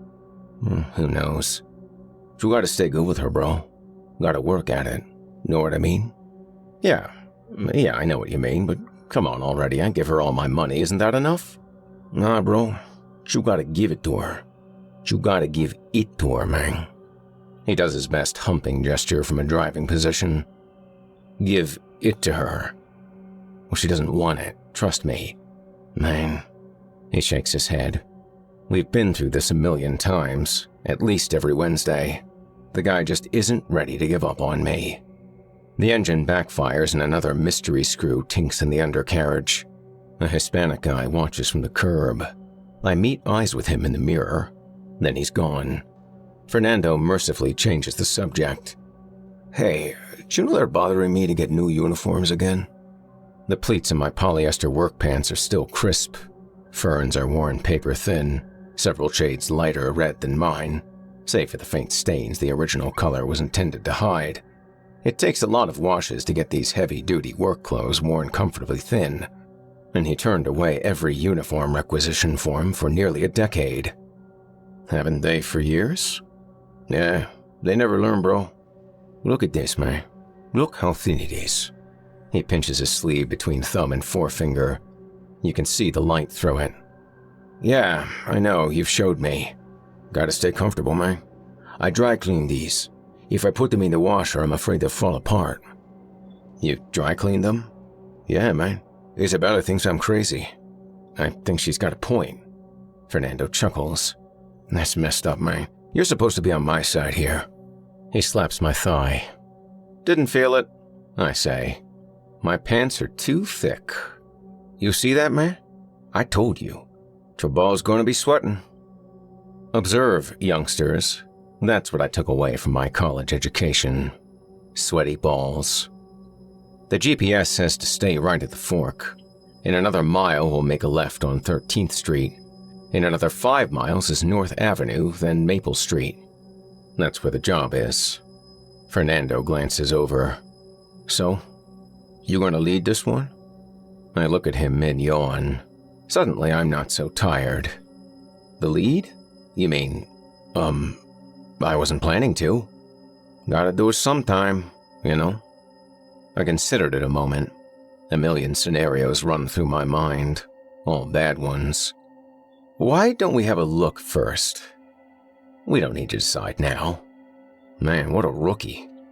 Big, small, same thing. You know that. Yeah, so they say. But this is veteran thinking, that size isn't a factor. I tend to think if you haven't quite mastered the finesse that only comes with years of experience, you're probably better off learning in more forgiving conditions.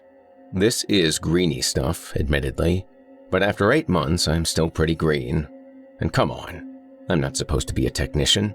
I'm supposed to be a novelist, or professor, something like that. You know how it is, I say. Let's not play make-pretend idealism. Yeah, I know. All right, check it out first. I'm yet to lead a job. The first guy I partnered up with was a 17-year vet who'd since retired. That was an easy one, though. An old lady whose alarm didn't work. All we needed was a wire. The next was with Fernando, also a disabled alarm. And all we needed was a screwdriver. Still, I'd been nervous. It takes time to make all the methods second nature, and this is critical for the split-second decisions needed to improvise on the go. It's a principle of the job. Methodology, principle number 3. Improvisation in unexpected conditions. Making quick decisions and executing them correctly depends a lot on these details. Same as a painter would tape carefully over woodwork, or a carpenter would measure twice before cutting a board. Fernando's experience is most obvious in the job's subtleties, including his own finicky little preferences, his insistence on a soft, worn-out uniform shirt, and thin-soled sneakers. Steel-toed boots were the industry standard, but you can't feel your feet on the ground, he'd explained to me. Important for leverage and control. He even takes the insoles out of his shoes. Fernando isn't exactly a physical specimen. He relies heavily on technique, also a principle of the job. The first, in fact. Methodology principle number 1. Technique first. Also commonly described, technique, technique, technique. We pull up to 5664 Maple Street at 10:05 a.m. All right, so what do we have here? Asks Fernando. He hadn't even glanced at the work order. With experience, the techs become comfortable enough to walk into a job cold, confident they can handle whatever it is. They constantly drill it into our brains to always be prepared, but veteran guys like Fern seem to rely more on their instincts. I typically won't give him any info besides the address until we get there, and he decides our approach on the spot. Flustered as always, I fumble through the itinerary to find some specifics. All right, here it is, Harold Chapman, 5664 Maple Street. Says he's expecting the carpet cleaners. Big wine stain in the living room. Shit. We got the carpet cleaners, right? Yeah, man, we're all good. All right. So, that's all I got. Remind me to thank Dispatch for the generous details. He releases his seatbelt. So, what do you think? You want to try it or what? My heart starts going. It always did to some degree, but now it was really going. I don't know, man. Maybe not. I'll back up. Man, you gotta try soon, you know? Yeah, I know, I say. Now isn't the time. There's no description or anything. I know what you're gonna say. Size doesn't matter, but I'd rather know. Okay. You just really pay attention, all right? Gotta learn something new every time. You got it, Fern. All right, man. He checks the mirrors, then opens the door and rolls out. Fern isn't exactly a fat guy, but strangely proportioned, like a big bowling pin. He walks like one, too. A goofy, waddling way about him that might lead you to believe he can't move the way he does. But when he needs to, he can really move. I get out and shut the door and slide open the side door and grab the carpet cleaner. I wonder if the thing even works. The cord is wound tightly around the handle and tucked to the coil like a noose. What are you bringing? I say. Me? Screwdriver. You sure? Shit, man, if I can't fix it with a screwdriver, nobody can fix it. He chuckles his mischievous chuckle. Fernando always pronounces screwdriver with at least 5 syllables. Nervous as I am, I have to grin.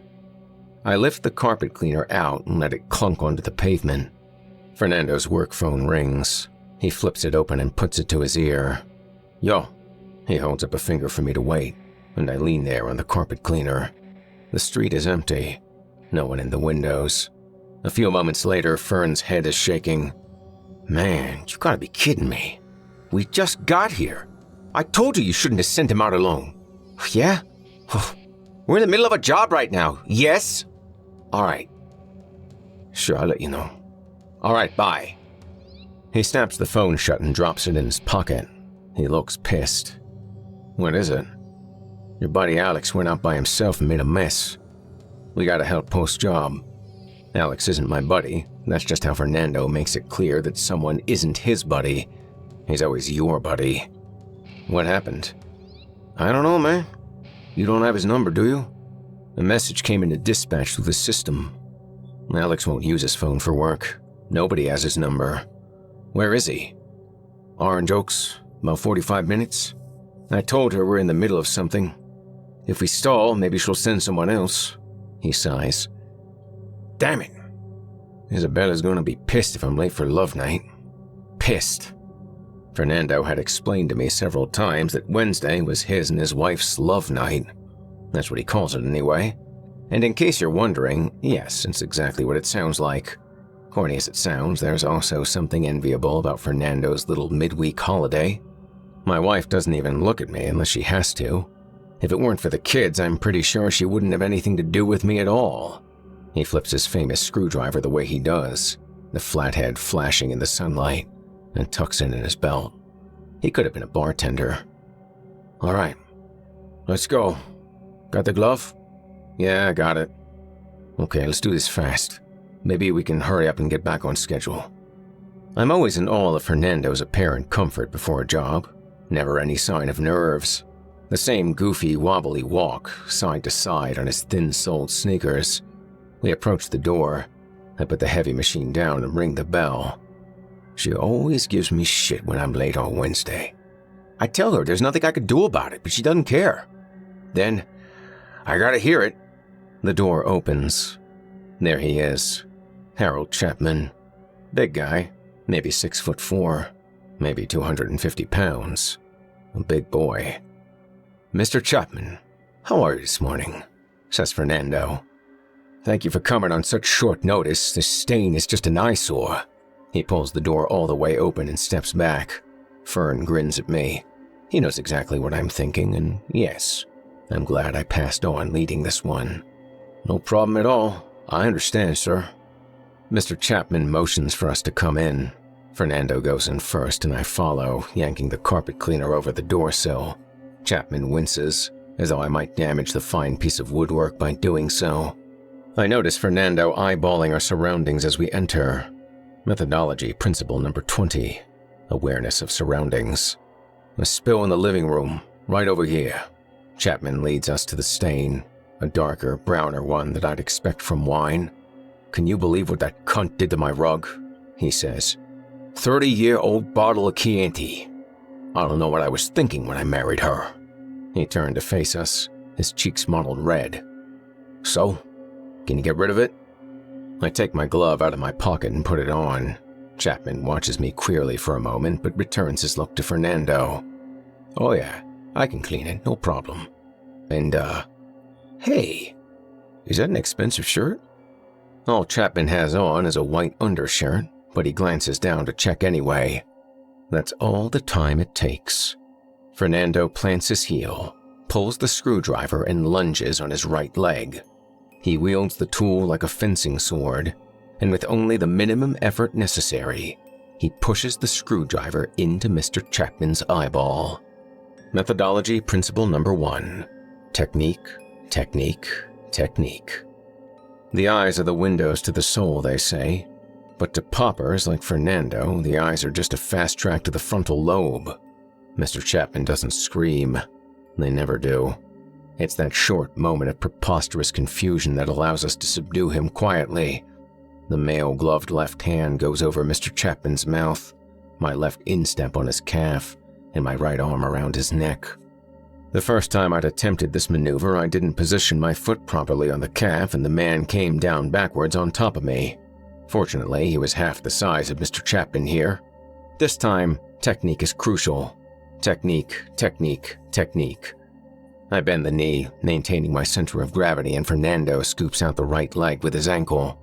His arms flail, instinctively reaching to cushion his fall. This is key. We get him down expertly, very gently for a man of Chapman's size, and Fernando straddles him with his knees, pinning the upper arms, and turns his attention to the screwdriver again. There we go. You're okay, bro, he says to Mr. Chapman, as he thumps in the screwdriver with the heel of his hand. He always offers the subjects this kind of consolation. It isn't part of methodology. He's just trying to be pleasant about it. With a good last thump, the screwdriver breaks through the eye socket and sinks to the hilt. Fernando had done it so fast. Chapman hadn't even had time to protest. You see how I'm using the eye socket for leverage, man? I nod. Round and round. You're okay, buddy. Okay, almost done. The stainless steel flathead screwdriver is Fernando's favorite tool, which he grinds and polishes extra sharp at the tip. It's a round-barreled screwdriver, so he can smoothly work the shaft around the circular rim of the eye socket. The edges of a square-barreled screwdriver grind to the bone and tend to shred the eyelids, he'd explained to me, and cause undue blood spillage. Methodology principle number 11. Avoidance of messes before they happen. Fernando churns the brains. Mr. Chapman wiggles his arms and legs, but these are involuntary reflexes, no threat to either of us. Satisfied that the brain is sufficiently disorganized, I remove my glove from over Mr. Chapman's mouth. Methodology principle number 9. proper safety precautions. It isn't long before all movement stops. Mr. Chapman is quite sufficiently dead. The next step is to ensure we've made no mess, and if we have, to clean it up. Hold that steady, bro. I hold the screwdriver in place while Fernando tilts Mr. Chapman to check if he had urinated. If he had, he'd quickly remove the pants to keep from messing the carpet. If he hadn't, he wasn't going to urinate anytime soon. He obviously hadn't shit his pants. When they do that, it's obvious right away. To Fernando, this is the most distasteful part of the job. Did he make pee-pee? I ask. Nah, looks good. Hold that steady. A lifeless human head is more unwieldy than you'd think, particularly a big one. If I let it go, it will tilt over and spill its liquefied contents onto the rug. I've only made this mistake once, and the result was unpleasant enough to teach me my lesson. Fernando's phone rings again and he gets goofily to his feet. Just hold him steady for a minute, man. Don't spill that. I got it. Fernando frowns at the phone and holds it to his ear like it's something filthy. It's the office again. Yeah, we're post-jobbing the Chapman place. Hey, do you know we have that stakeout later, right? We can't just drive all over New Jersey helping people out, man. He stands listening for a moment.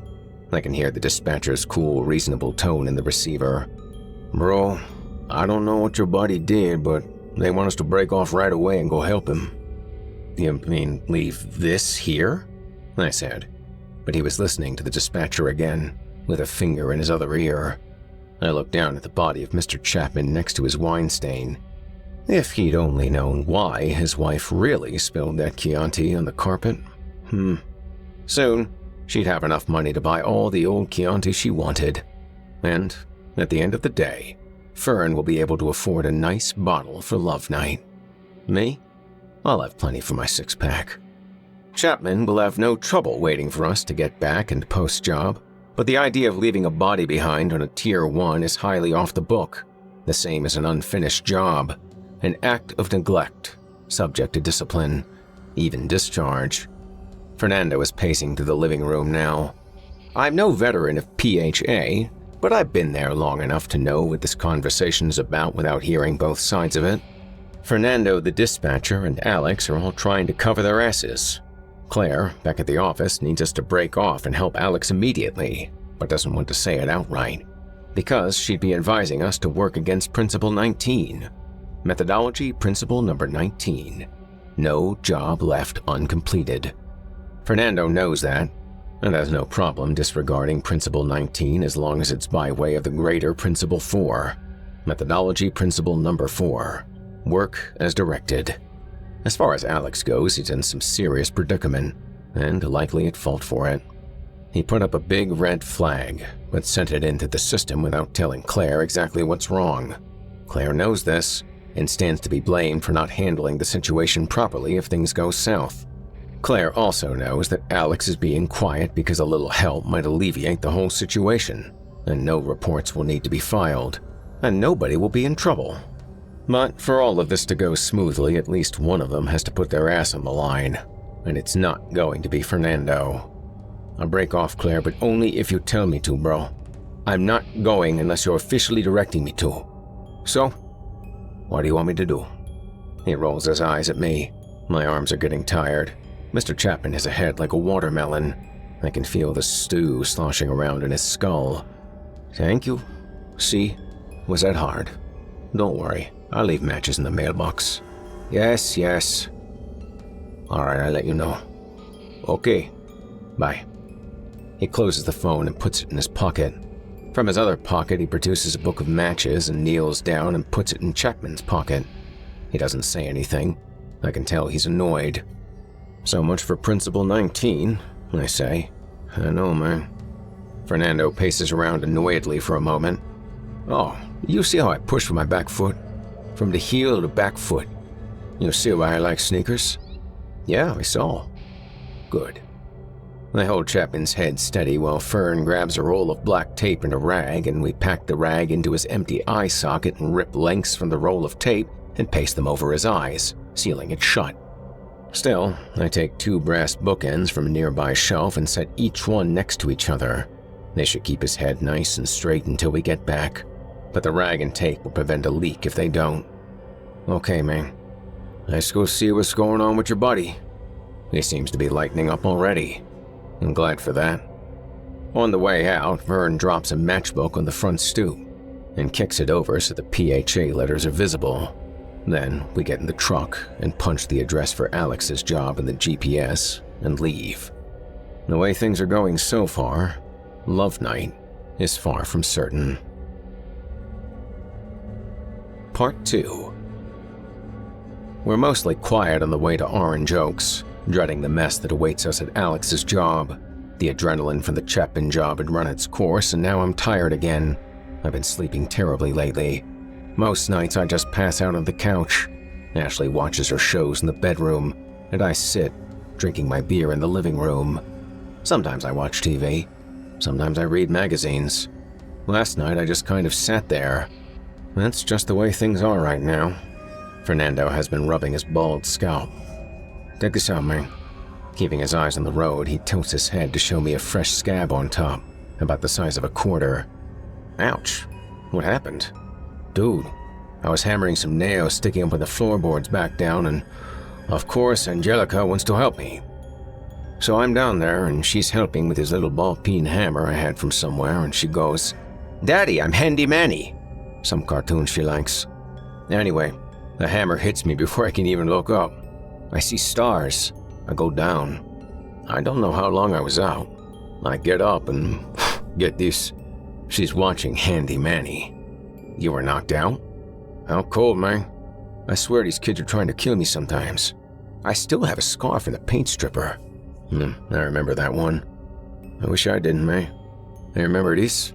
He lifts up his pant leg to show the hairless mound of scar tissue, with the broomstick and the spokes. That one knocked me out too, man. Jesus. How many times have you been knocked unconscious? A dozen maybe. Or like 10 from the kids. What's the saying? How sharper than a serpent's tooth is to have a thankless child? Fern looks sideways at me. Chewing your quotes, man. English is Fernando's second language. Sometimes it takes him a second to work out a sentence with unusual syntax. Shit, man, says Fern. I don't think they're thankless, I just think they're trying to kill me. The GPS tells us our destination is on the left. As we pull up in front of the house, I see Alex's truck backed into the driveway, the bulkhead door wide open. He must be in there. If he isn't, he's blatantly disregarding Principle 18, an act subject to discipline. Methodology, Principle 18, Vehicle Security. Fernando parks the truck and they get out and approach the vehicle. I knock gently on the hood and Alex's head pops up in the cargo area. He must have been cooping back there for a while. Not a good sign. He slides the door open and invites us in. Even in the dark of his new uniform clothes, you can see he's soaked in sweat and blood. Jesus, I'm glad to see you guys. There's blood in the whiskers of his chin. He'd been struck in the lip. What's the matter, man? He just kept coming. I couldn't get him down. You didn't butterfinger it, did you? I say. No! He didn't get away. He's dead, but Jesus. Head like a... I don't even know. Alex was exhibiting all the symptoms of what PHA techs call blood fever, a major league freakout after a messy job. This is forgivable. There isn't a technician I know of that is innocent of freakouts. Even Fernando had lost it a few times in his fledgling years. We all have stress-related dreams about work, too. It's something about burning nasty chemical images in the brain with adrenaline as a kind of catalyst. Or, at least that's how it was explained to me. Just shop talk, really. My own dreams are the nervous type. A recurring nightmare of mine is driving all the way back to headquarters and realizing I'd forgotten to pick up a body. Another is that I'd taken a nap and slept right through my lunch break. In these dreams, I'll wake up past sundown with a full barrel in the back and 2 incomplete jobs. The dreams diminish as time goes on, but I still have 1 or 2 a week, and Fernando is never in them. In my nightmares, I'm always alone. Sounds like we got a mess in there, man. God, yeah. You guys have a carpet cleaner, right? Yeah, we got one. Thank Christ. What did you use? Fernando asks him. Alex's silence was telling. After a long moment came the admission. a Louisville Slugger, he says. The customer requested it, suggests Fern. Occasionally, the customer wants to choose the manner of death, and a technician is selected according to their personal preference. Luckily, these kinds of thematic requests are rare. All three of us know the truth, that Alex had been careless. Fern is just busting balls. No, I just... Oh, it usually works fine, you know? 1, maybe 2 lumps. Alex is a 3-year guy. Not green, but certainly not beyond a mistake. A baseball bat is a careless and unprofessional way to perform a job, and it's clear he'd gotten too cocky in his limited experience. It's better to be overly careful than cocky and reckless. To use the right tool for the job. That's a principle. Methodology principle number 35. Proper tools for the appropriate applications. This is never a baseball bat. The senior techs say it best. A baseball bat is for baseball. Alex is a known basher, meaning he likes to do his jobs with blunt objects.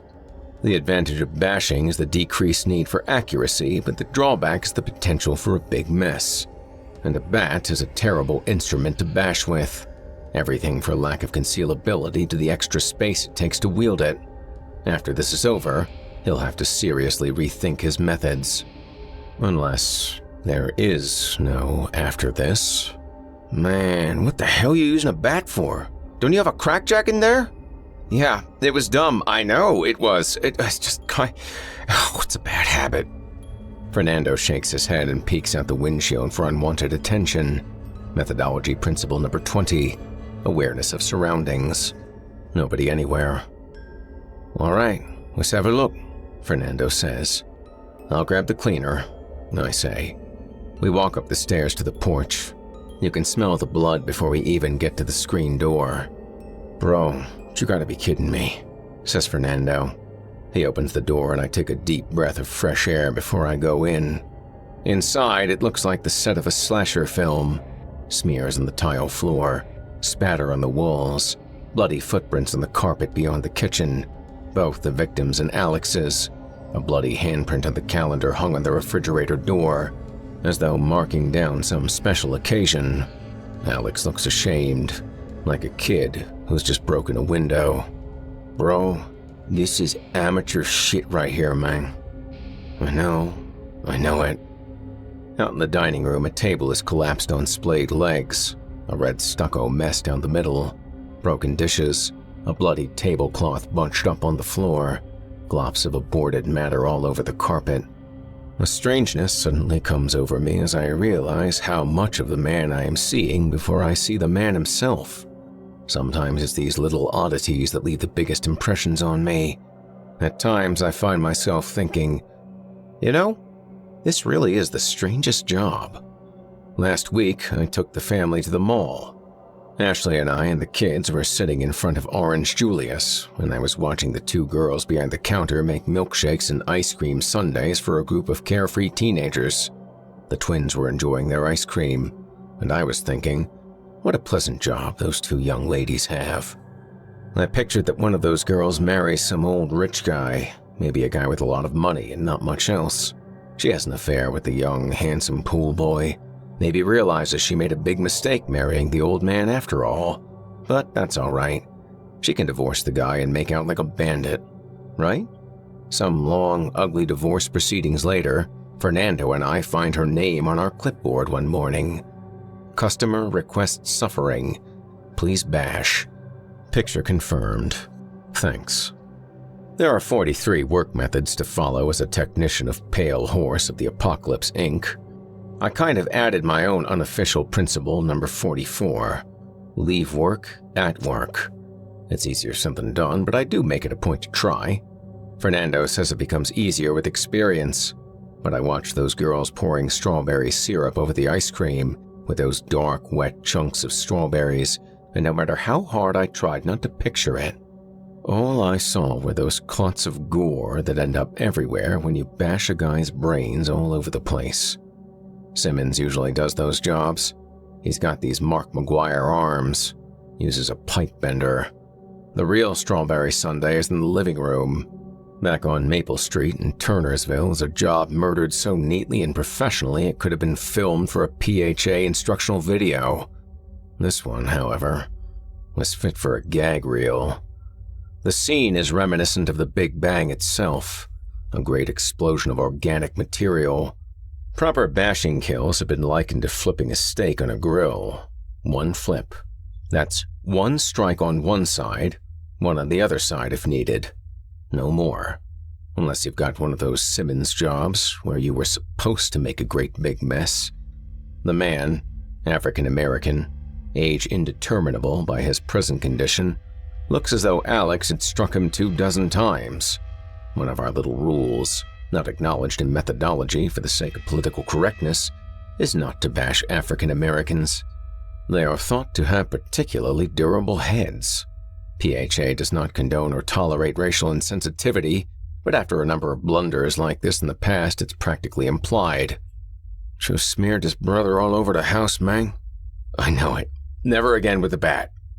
Bro, you'll be lucky if there is an again. Oh, you don't think they'll fire him, do you? I say. Fernando shakes his head. Dude, we'll do what we can. So I can tell you. That's an honest mistake, man, protests Alex. You honestly broke like 10 work methods, bro. You got matches? Yeah, says Alex and reaches into his pocket. Throw one on the table there. No, you know what? Put one on the mailbox. He stands, hands on his hips, assessing the apocalyptic mess. Put 2 on the mailbox, bro. 2? Alex says. We're gonna be here a while, bro. And if they're gone before we're done, you're putting out another one. I'll do it, I say. Alex sighs but offers no argument. He hands me 2 matchbooks. On the flag in the mailbox, man, says Fernando. If there is one. If not, just make it kind of visible. All right, I say. I walk nonchalantly to the mailbox, checking my surroundings, checking for faces in windows, stopped cars, exhaust plumes, brake lights, etc. Methodology principle number 20, awareness of surroundings. I open the matchbook and put it around the flag and close it so the red PHA is easily visible. It holds there nicely. I can only imagine the feeling a cop would have seeing one of these little red logos. I still get excited at the sight of a $1 bill on the ground, and we technicians make an above-average living. For a cop, it would be like finding a $5,000 bill. Imagine that. Not too bad at all. Methodology principle number 39, discretionary use of matchbooks. I slide open the door and gather all the stuff in the cargo area we might need so I won't have to come out again for more before we're post-jobbed. Methodology principle number 6, the right way the first time. I roll the drum out the back of the vehicle and set it on its wheels and put in all the cleaning stuff and roll it up to the porch. I grab both handles and walk it carefully up the steps, maintaining the natural curve of my spine and establishing firm footing with each step. Methodology principle number 32, proper lifting and lowering guidelines. Inside, the guys had gotten most of the corpse on plastic. Fernando was spraying bloodbuster solutions on the walls and had set Alex to deal with all the particularly icky stuff, notably brains, and he's scratching bits of gore out of the carpet and into properly indicated biohazard bags. Methodology principle number 42, proper containerization equipment. While Fernando works in the walls, I fire up the carpet cleaner. I hear the clink of bone fragments sucking up the intake and catching on the filter, the sudsy water running pink up the hose, sometimes gushing plain red. It's amazing sometimes to see how much liquid can come out of a person. It's 1:30 by the time we're carrying the full barrel down the porch steps. Alex and I hoist it onto the back of the truck and slide it across the time-smooth diamond plate. Fernando was barking at his wife on the phone in Spanish. Thanks, guys, says Alex. That's all right. Fernando flips the phone closed and stuffs it in his pocket. Then he frowns and pulls it back out and dials again. You have much more to do today? Asks Alex. One more, in Newton. Fernando is waddling down the driveway, phone at his ear, gesturing with his free hand the way he always does when he's worked up. I figure he's probably trying to get out of the Newton job. I'm thinking about switching to popping, says Alex. Fernando teach you how to do it? I've only done backup, I say. But yeah, he's teaching me. Alex is staring at his boots, playing with the gravel. You practice at home on anything? Nah, my wife thinks I'm a warehouse manager. She'd start to wonder if I started stabbing dummy heads in the garage, and she's probably looking for an excuse to get rid of me anyway. Oh, that's right, I forgot you're married. Yeah. Alex is one of those single guys you don't know whether to pity or envy for it. Either way, it's easy to hate them. Fernando comes back, the phone closed in his hand. All right, man. You get to go home early and we get to do more work. They're bringing me in? Yeah, that's what they told me to tell you. Terry said to bring coffee on the way back. Am I in trouble? I don't know. Light with cream and a sweet and low. Alex doesn't answer, just walks dejectedly down the driveway, walking it off. I'm rolling the carpet cleaner back to our truck when he comes back. They're gone, he says. What's gone? The matchbooks. Both of them. Oh. No kidding. It's probably that damn carpet cleaner, says Fern. I think probably dimmed all the lights in the neighborhood. Someone called the cops. Did you tell them we matched out? Says Alex. I told them you flopped 2 books, but it needed to be done. He's wiping down his hairy arms with a shop towel. Could have been worse, man. And this was a 2-tier job, so it's not a loss or anything. 15 grand at least. His phone rings yet again. He frowns and answers it. Yeah, Claire. Yeah? Fern is smiling now. Sure, that's a great idea. Why didn't I think of that? Yeah, ma'am, I'll tell him. Okay, bye. He hangs up. Okay, Alex. They're bringing you in. But first, you gotta pick something up. Besides coffee? Yeah, besides coffee. Fern punches Chapman's address into Alex's GPS and tells him where we left the matchbooks so we can grab them on the way out. With that, Alex is off to Maple Street in Turnersville. It's going to be a while before poor Alex is back on the road again, and by that time, he should have very different sensibilities. As we pull away from the house, though, something occurs to me. Fern? Yeah, bro? How the hell is Alex going to get Chapman out of the house and into a barrel by himself? Fernando pauses, then wheezes laughter. He's a professional, man. He'll figure it out. Well, if he throws out his back, at least he'll have a couple of months to rest it. At least a couple. That's funny, bro. I picture the mammoth man lying next to his good Chianti stain. Let's hope he puts those bookends back. Part 3. A day in the life of a Pale Horse of the Apocalypse Inc. technician, or as my co-workers like to call it, another day in paradise, begins at 9 a.m. Each team, usually a veteran and an apprentice, is given an agenda, which may include a combination of killing, stakeouts, and/or assists, in what dispatch estimates should amount to a suitable workday. As you might have guessed, they're hardly ever on the money. One day you might get back to home base with 3 full barrels by early afternoon, and the next, you might roll in at 9 p.m., with nothing but assists to show for it. If a particular workday is important to you, a PHA technician is not your type of job.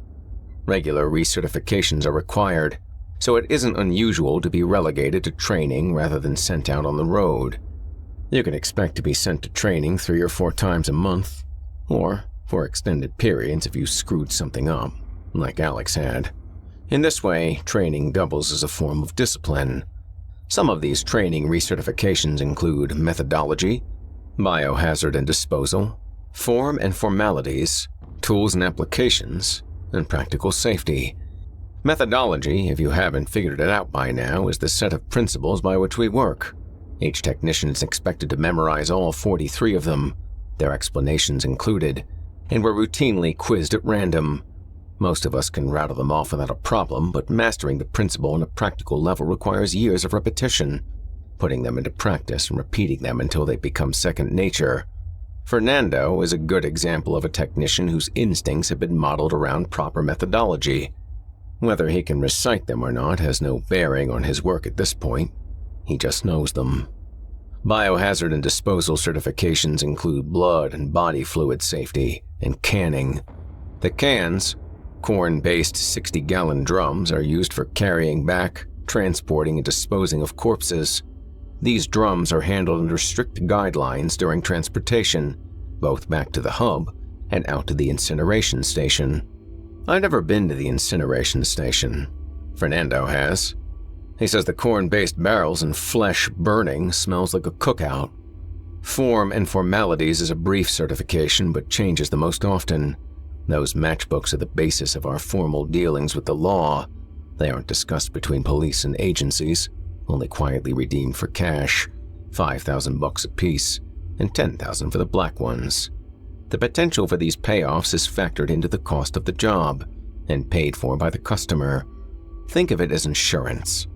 The incentive to keep the system quiet, unabused, and effective is self-evident. Practical safety is another pretty easy one. Bites, cuts, sprains and strains, etc. Safety precautions and equipment. Most of the veteran guys have bite scars. A man in his death throes can bite like a pit bull. Fernando and I were in the last practical class together, and the trainer had borrowed him as a kind of visual aid.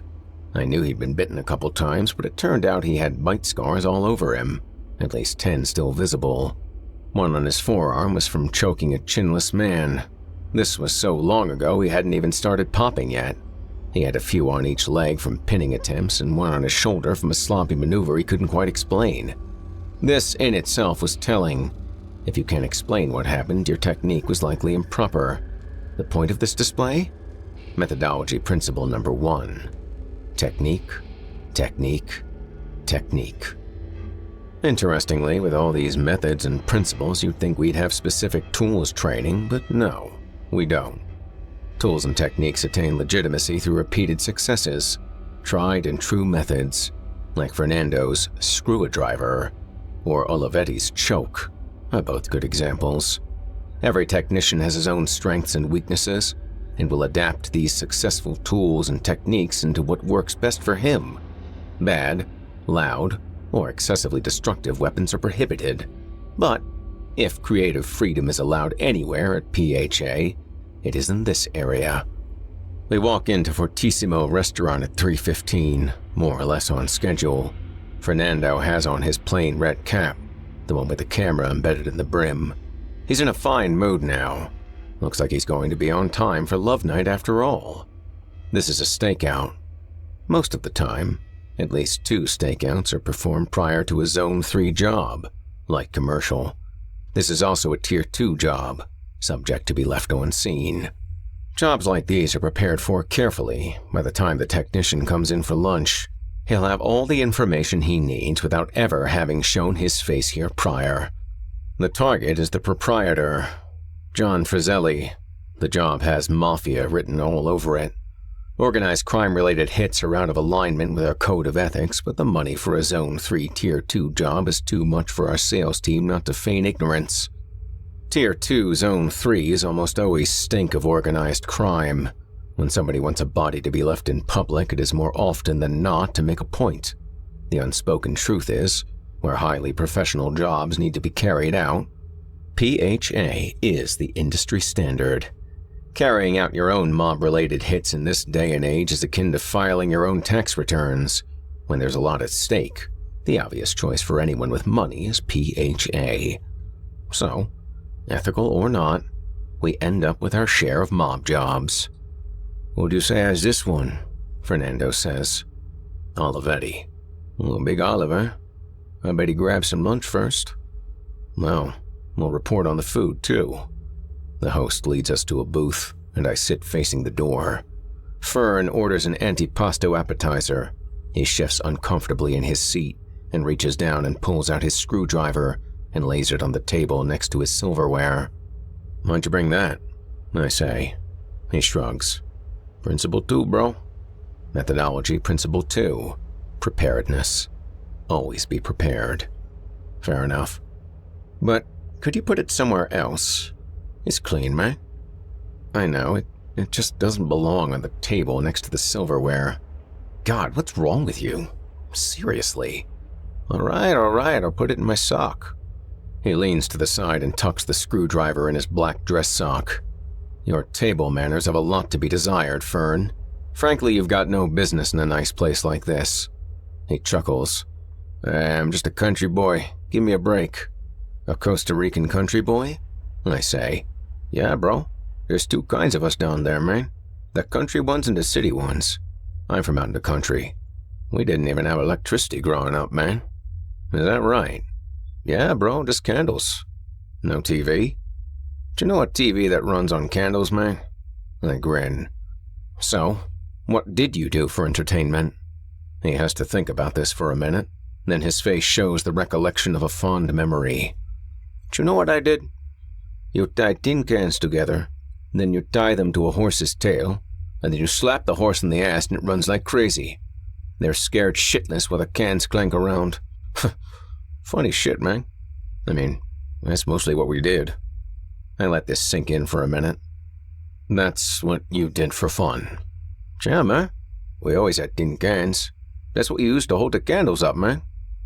A few minutes later, I'm sketching a rough layout of the dining room in my notebook, and Fernando is looking around with his hat on, taking video footage. The waiter comes by with our appetizer and drinks, and we tell him, to his visible dismay, that that's all we'll be having today. We've got work to do. The front door opens and a gigantic, well-dressed figure enters. Gigantic, well-dressed, and visibly annoyed. The host approaches him while I watch. It isn't long before I realize whom I'm looking at. That's the guy. There. Fernando tilts a shiny butter knife on end and looks in the reflection behind him. If it were anyone but Fernando, I'd have told him, don't look now, but Fern is a pro. You sure, man? I nod. I'd studied the pictures in the work order. There's no mistaking the profile alone. The back of his neck bulges with obscene bunches of fat. He makes Chapman look like a fitness model, a walrus of a man. He's a big boy, Fernando says, still gazing into the side of the knife. Frizzelli is chastising the host somehow. I put in my earbud to listen along, a Bluetooth device attached to my recorder. I'm curious to hear what the hubbub is about. Fernando watches along in the reflection. Can't you do anything by yourself? How am I supposed to trust you to keep this place running if you can't handle a fucking toilet? I'm sorry, I tried the plunger. If it was a plunger thing, we wouldn't be having this conversation, believe me. Ain't there anyone you can call for shit like this?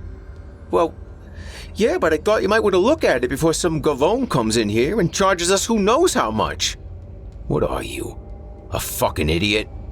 No, sir, What do I say about taking initiative? You said to take initiative. What did I say about it? Am I speaking fucking Chinese here? No, sir. That is the core of fucking management. If you can't take fucking initiative, how are you supposed to fucking manage?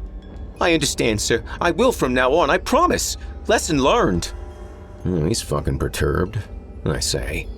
I can tell, man. I nod. Said there's a problem with the bathroom or something? I hand Fern the Bluetooth earbud.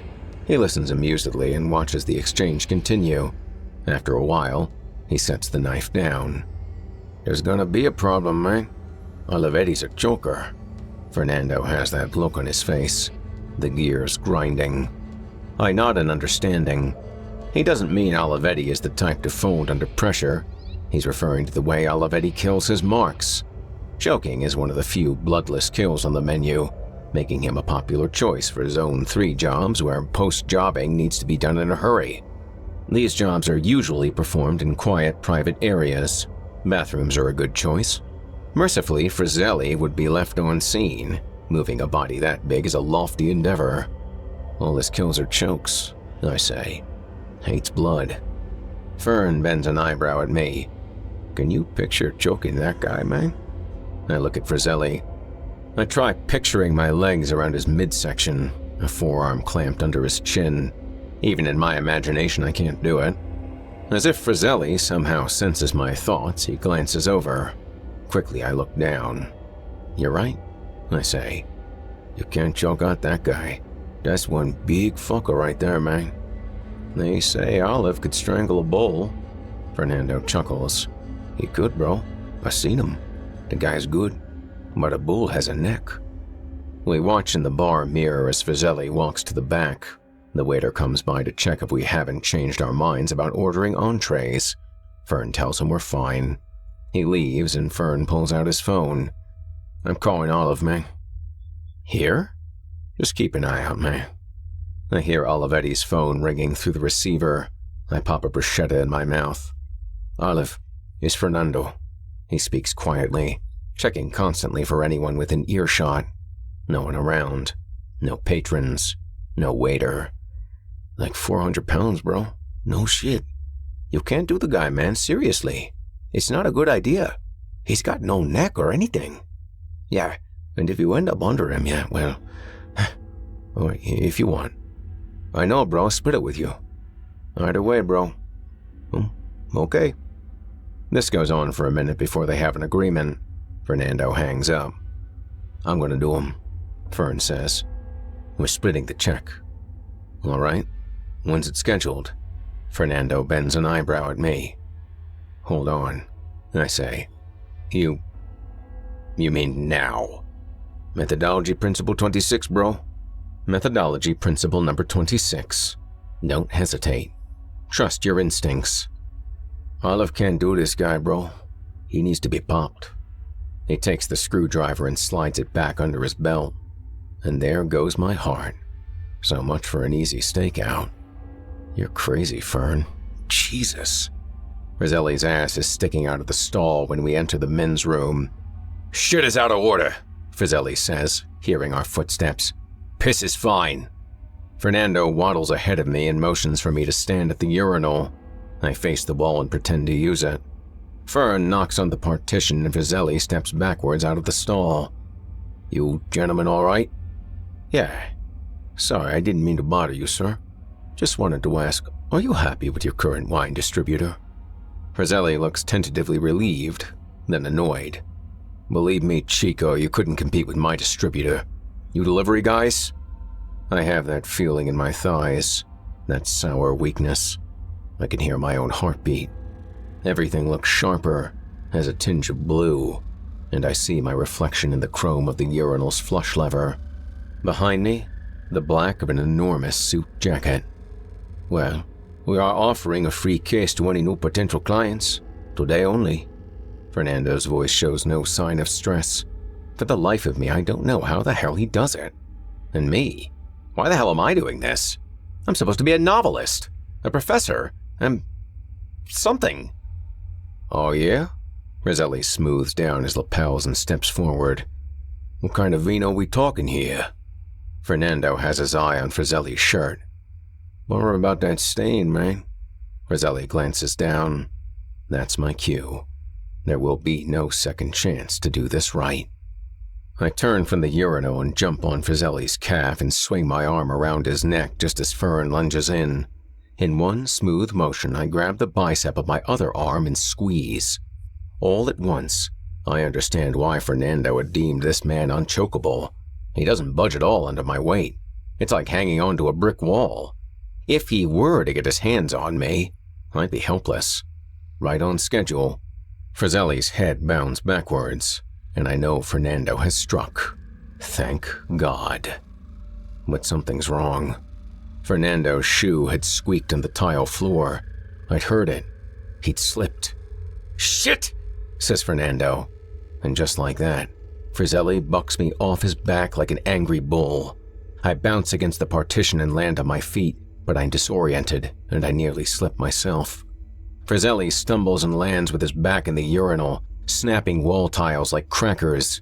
Somewhere the screwdriver clanks to the floor. Fernando is scrambling to hone in on it. Suddenly, I meet eyes with Frizzelli, an attitude of murder where there'd normally be astonishment. Not astonished at all. In a glance, I know he'd been half expecting this. Above his eyebrow, an obscene tear in the flesh of his forehead. Fern had missed his mark. It happens in a literal heartbeat. The skin splits wide, shrinking back over the bone. For a moment, you're not sure if it's going to bleed at all. Then, all at once, ribbons of blood. Before you know it, it seems like gallons of it are everywhere. The eyebrows, for reasons unknown, are direct portals to the circulatory system. All this had taken place in under 2 seconds, but the irony of Fernando slipping in his thin-soled sneakers had occurred to us both immediately, and things are about to get even more slippery. "You dead fuck!" says Frizzelli, reaching into his jacket. I bolt for the stall, my body electric with adrenaline, bracing for the gunshot I knew was coming. But here comes Fern. He butterfly smacks Frizzelli's wrist, sending the gun skittering across the floor. It careens off the wall and under the partition, knocking the lost screwdriver into view. I pick it up. There's a bit of flesh still dangling from the blade. "You filthy prick!" Frizzelli swings a fist. Fern parries, nearly slips again. Blood is pouring in buckets, and his sneakers are slick with it. But here I come, sneaking up behind Frizzelli in my non-slip boots. My instincts taking over. Fern's drills play in my mind, his work on the dummies back at the hub. You don't have to hit hard, man. Just connect. Let the screwdriver do the work. Thinking too much is what always fucks me up. Stabbing someone in the brain through the eye isn't unlike connecting with a golf ball or throwing a dart. You don't want to think about it too much. Just focus on the target and make contact. Heels planted, I bring the screwdriver around Frizzelli's giant head and plug it in. The blade connects with the rear of the socket. One light out. He spins to face me. Fern wastes no time. He's on his back like a monkey. Frizzelli reaches up and grabs hold of Fernando's left ear. Fern yelps but doesn't let go. He grabs a handful of Frizzelli's jacket and steps on the back of his leg. An audible snap, and Frizzelli is forced to take a knee. Fern stretches the fabric across his mouth and nose. "Goddamn! Kick the balls, bro! Kick the balls!" I wind up and drive my boot into Frizzelli's crotch. And again. Muffled moans from under the fabric. He lets go of Fernando's ear. Fernando arches his back and forces him backwards. They crash down, tile cracking. Fern is sitting behind him, choking him with his own collar, knees against his shoulders for leverage. Frizzelli's face is turning purple. Just like that, I've taken the lead. I straddle Frizzelli and pound the heel of the screwdriver until it sinks to the hilt. Then I stir, chipping away the thin bone of the eye socket. He vibrates, his circuits firing random impulses. Soon the resistance eases, a sensation like a fork in a bowl of Jell-O. I keep stirring. My forearm burns with the acid of exertion. I realize I'm grinding my teeth. Eventually, he is still. Fernando lets go of the jacket and gets to his feet. He rubs his ear. "Good job, man. God damn." I'm too wound up to answer. I feel a little like my own brains have been stirred. "This one's a 30-70, man." "Thanks. You alright?" "Yeah, bro." He pulls his screwdriver out and kicks Frizzelli's head sideways. Clots of brain dribble out onto the floor, a grimace frozen on Frizzelli's mouth. A picture is worth 1,000 words. That wasn't always a cliché, mind you. It used to be Confucius. I survey my condition, as we've been trained to do after a disagreeable job. We both managed to stay surprisingly clean, considering the mess. Fern's hairy forearms are smeared from the struggle, but he has on short sleeves and can wash them off in the sink. I have blood on my hands and the seat of my pants, but that's no big deal either. Considering the cataclysmic condition of the bathroom, we managed to walk back into the dining room looking relatively professional. They're going to have to find someone else to fix the toilet. Methodology principle number 32, proper form and formalities. 15 minutes later, Fernando and I are sitting at the table, eating the rest of the bruschetta. Fern sips his mint tea, reading a folded section of the paper he'd grabbed on the way out of the bathroom. He texted Olivetti. "All done. Tell you about it later. Waiting for the cops." A smile comes across his face, exposing the silver lining of his veneers. "Fucking Hagar, bro. I used to love this one. Here, check it out." He turns the paper around so I can read it. Helga, Hagar's wife is waiting at home for him to return from work. For the wife of a Viking, a violent, thieving killer, Helga is pretty easygoing, turning a blind eye to her husband's wicked ways and waiting patiently for him to return so that they and their daughter can enjoy some semblance of family life. Hagar comes home drunk again, having spent a night at the pub, undoubtedly attempting to sterilize his soiled conscience with alcohol. Perhaps he is unable to face his family, hoping they'll be asleep by the time he got back, but Helga is fed up with Hagar's nonsense. She'd had it up to here. Helga says something to Hagar, and he says something back. I never get the chance to read the real dialogue. The speech bubbles seem empty to me. Maybe Hagar needs to shape up or ship out. She's sick of his reprobate behavior. But reprobate behavior was Hagar's job. He was only trying to forget it. Maybe drinking the way he did was the only way to adhere to Principle 44. To leave work. At work. Fern's expecting a chuckle, but I'm lost in my imagination at the moment, because it occurs to me suddenly how similar. All at once, red and blue lights wash over the bar. The police. Fernando watches through the mirrors and pops an antipasto in his mouth and sits back and wipes his hands on the cloth napkin. Just look down, May. Just listen. I nod and flip to another page of the paper. 2 policemen enter and the manager hurries over and gestures exasperatedly, motioning to the bathroom. The cops look about, and I look down at the paper. Fernando lifts his arm and rubs the top of his bald head. The high is 90 degrees today, I read. 84 tomorrow. I don't look up. I don't need to. I can feel the cops looking at us.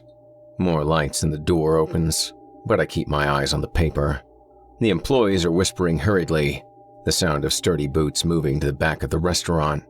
The manager nervously scurries here and there. Slower steps now. 2 sets of heavy boots approaching the table. Fernando and I couldn't appear more ignorant, just enjoying a leisurely afternoon. Afternoon, folks, one cop says, a young rookie, his voice a fabricated baritone. The other officer seems more comfortable, an older fellow with a gray mustache. Comfortable, until a vague look of recognition shows in his eyes. Afternoon, officer, says Fernando, with too many syllables. He peeks outside, pretending to notice the lights for the first time. Did I park illegally, sir? No, sir. There's been an incident. We're going to need to bring you down to the station for some questioning. Questioning? Feel free to join us here. Fernando pushes out a chair and motions for them to sit down. The young cop shakes his head and opens his mouth to speak. Fernando interrupts him. Are we in any kind of danger? Not now, sir. No danger at all, but I'm afraid I must insist you. The older cop steps in, his hand on the young man's back. Gentlemen, have you noticed anything out of the ordinary here this afternoon? Fernando looks at me. I shrug, and he looks back at the officer. No, nothing unusual. Besides this unusually delicious antipasto appetizer. He offers some to the cops. The young one holds up his palms. The older one allows a smile. Any evidence, perhaps? Anything we ought to have a look at? The younger cop looks quizzically at his partner, as if he were witnessing some police procedure he missed at the academy. Now that you mention it, says Fernando. You know what? I found these on the table. He takes 2 PHA matchbooks out of his breast pocket and puts them on the table. The cop widens his eyes at them, then picks them up and puts them in his pocket. Thank you. I'll submit these for evidence. Glad to help. You 2 ought to hurry along, the officer says, to make way for the detectives. I would hate to get in the way. Come on, man. Let's have you go out the side door there, eh? Don't worry about the check. More cherries light up the mirror behind the bar. It's about to get pretty busy in here. No problema. Let's go, bro. Part 4. We're over the county line by 4:30, on pace to punch out before 5:30. Not only had we gotten all our work done, but someone else's botched job as well. Fernando was happy because he'd have no trouble getting home on time for love night. And I'm a bit enamored with myself for my first successful pop job. On a true bad guy, no less. I almost hate to admit it, but I'm proud of myself. I wasn't supposed to be a technician, you know. I was supposed to be a novelist. Maybe a professor. Something like that. Fernando's phone rings a little way down the highway. He looks at the number and frowns, which means it must be the office. Yeah? What? Oh, hell no. You know Wednesdays are bad, bro. Oh yeah? How are you going to make it worth my while? He sits listening quietly for a minute. My mind is still back at Fortissimo. You know, the more I think about it, the most distasteful part of the job wasn't what you'd think. It wasn't the violence. It wasn't the blood. I'd seen bathtubs full of blood today. It was the fresh-faced brand new cop, set out to uproot and destroy evil, having his world turned upside down. Everything he thought was sacred, tossed to the dogs. The realization that right and wrong don't matter nearly as much as he thought they did. I'm sure he's sitting quietly in the passenger seat of his cruiser right now, thinking back to Ethics 101, struggling to pair what just took place with the philosophies of Immanuel Kant, of Aristotle, of Friedrich Nietzsche. Everyone has to lose their innocence eventually, I suppose. Observe, officer. There are no oysters. There are no pearls. But what red-blooded American man, ethical or not, millennial or not, can't find a pearl in a pile of 5,000 clams? Distasteful. Yes, no argument there. But by my age, most people would wipe their ass with an entire Ethics 101 textbook before they soiled a single dollar. Dude, aren't you serious? Fernando is still on the phone with the office. What is it? I ask. He doesn't answer me. Bro, you gotta be kidding me. What is it? I ask again. He glances at me a moment, but he's still listening. Yeah, I know Principle 31, bro, but Principle 31 is an important one. One of the few principles you could be fired for not following. Methodology, principle number 31. Work as directed. Not following this principle is insubordination. Obviously, they're pinning another job on us. Fern looks pissed, but the fight is going out of him. I take out my own phone and sit there looking at it. There'll be no love night at my house either way, but we normally get out pretty early on Wednesdays, and I watch the kids while Ashley goes out doing who knows what. I ought to call her and let her know I may be home a little later than usual. I should, but I don't. I just don't care. A half day, every Wednesday for a month. That's what I want, says Fernando. For doing one more job today? I ask, but Fernando gestures at me to be quiet. I look down at my phone. It occurs to me that a month's worth of early Wednesdays means a month's worth of Wednesdays that I'll be home early. Home with the girls, playing tea time and princesses and dress up. And Ashley will be there, silent and sullen, the underlying truth always resonating in the walls. It's not hate, it's worse. More like nothing than hate. Like a vacuum. You can't talk in a vacuum. You can't hear in a vacuum. You can't breathe in a vacuum. There was a time in my life I would have been excited for a half day in the middle of the work week. Hump day, right fellas? But now, I don't want to go home. The truth, and I know how it sounds, is that part of me never wants to go home again. Fernando swings onto exit 12, jarring me from my thoughts. Sorry, I was daydreaming, I say. It's all right, man. What's wrong? You sound a little forlorn all of a sudden. He doesn't answer. I decide not to pry. So, what are we doing? I ask. Last-minute job. Fast one? Yeah, it'll be quick. I promise. No hurry for me. There's no love night in my house, Fern. No love lost in my house. Yeah, I know, man. We're quiet for a while, headed west on the service road. Quiet road. Why you never tried love night, man? I've been telling you about it forever. I snort at that. Forever? I've only known you for 8 months, and Ashley and I were past the point of no return by then. That's a shame, man. It's the life of Hagar, you know. Is that another one of your quotes? Nah. The comic, like the one you showed me at Fortissimo. Like Hagar. How's that, man? You know, the guy's out plundering and pillaging, doing ugly stuff all day, and you just can't manage Principle 44. Principle 44? Yeah, remember? That's kind of my own principle. Oh, right. Don't bring the work home with you. I try not to. The late day air is cooler now, providing some relief. Still, the day's sweat just dries on you, leaving you sticky. The trees are thick along the service road.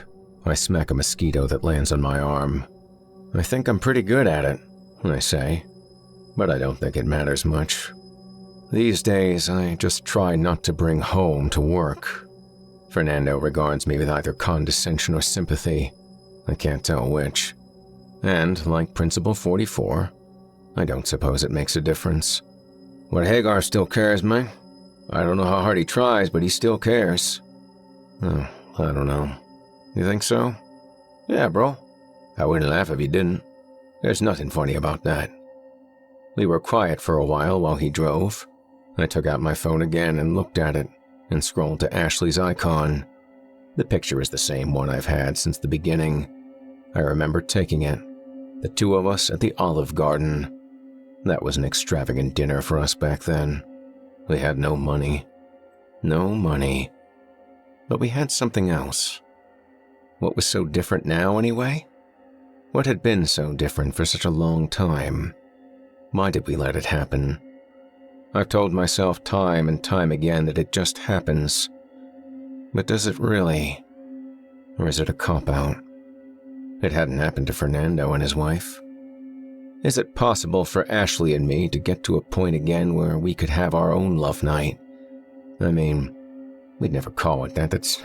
That's too corny, but maybe date night? We can afford a babysitter now. We can even afford a truly extravagant dinner. We could, but maybe I just start by taking her back to the Olive Garden. Maybe that's what we could do. Try starting over again. My thumb hovers over Ashley's icon. It hovers there, then withdraws. I shut off the screen and put the phone down on my thigh and hold it there a minute. Then, I put it back in my pocket. Maybe tomorrow.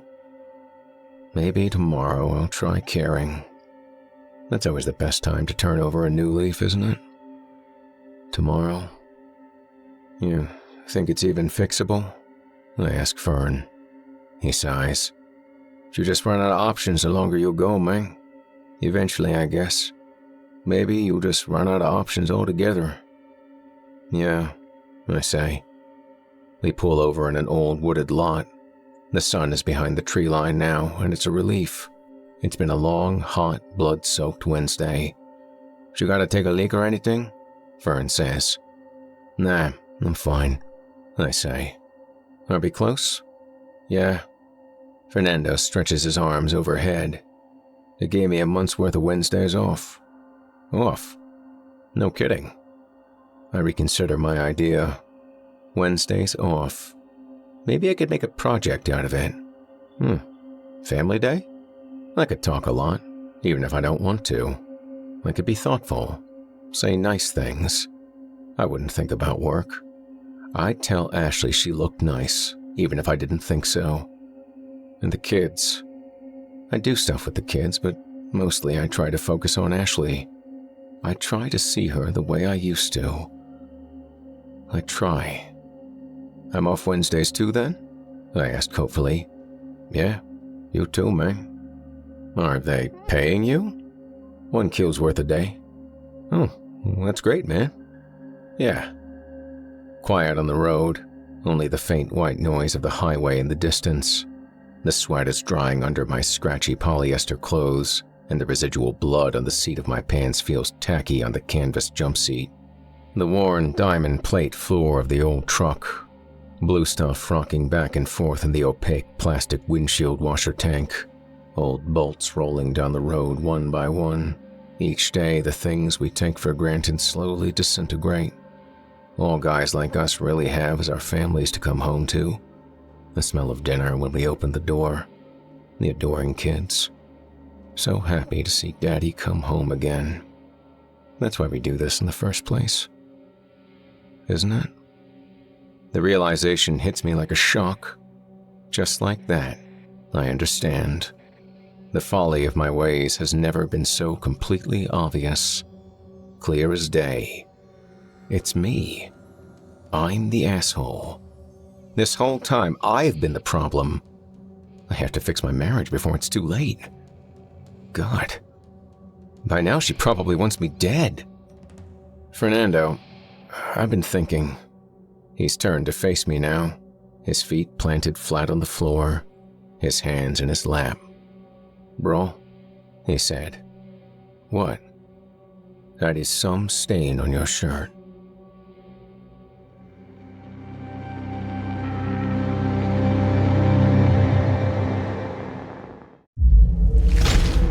Chilling tales for dark nights.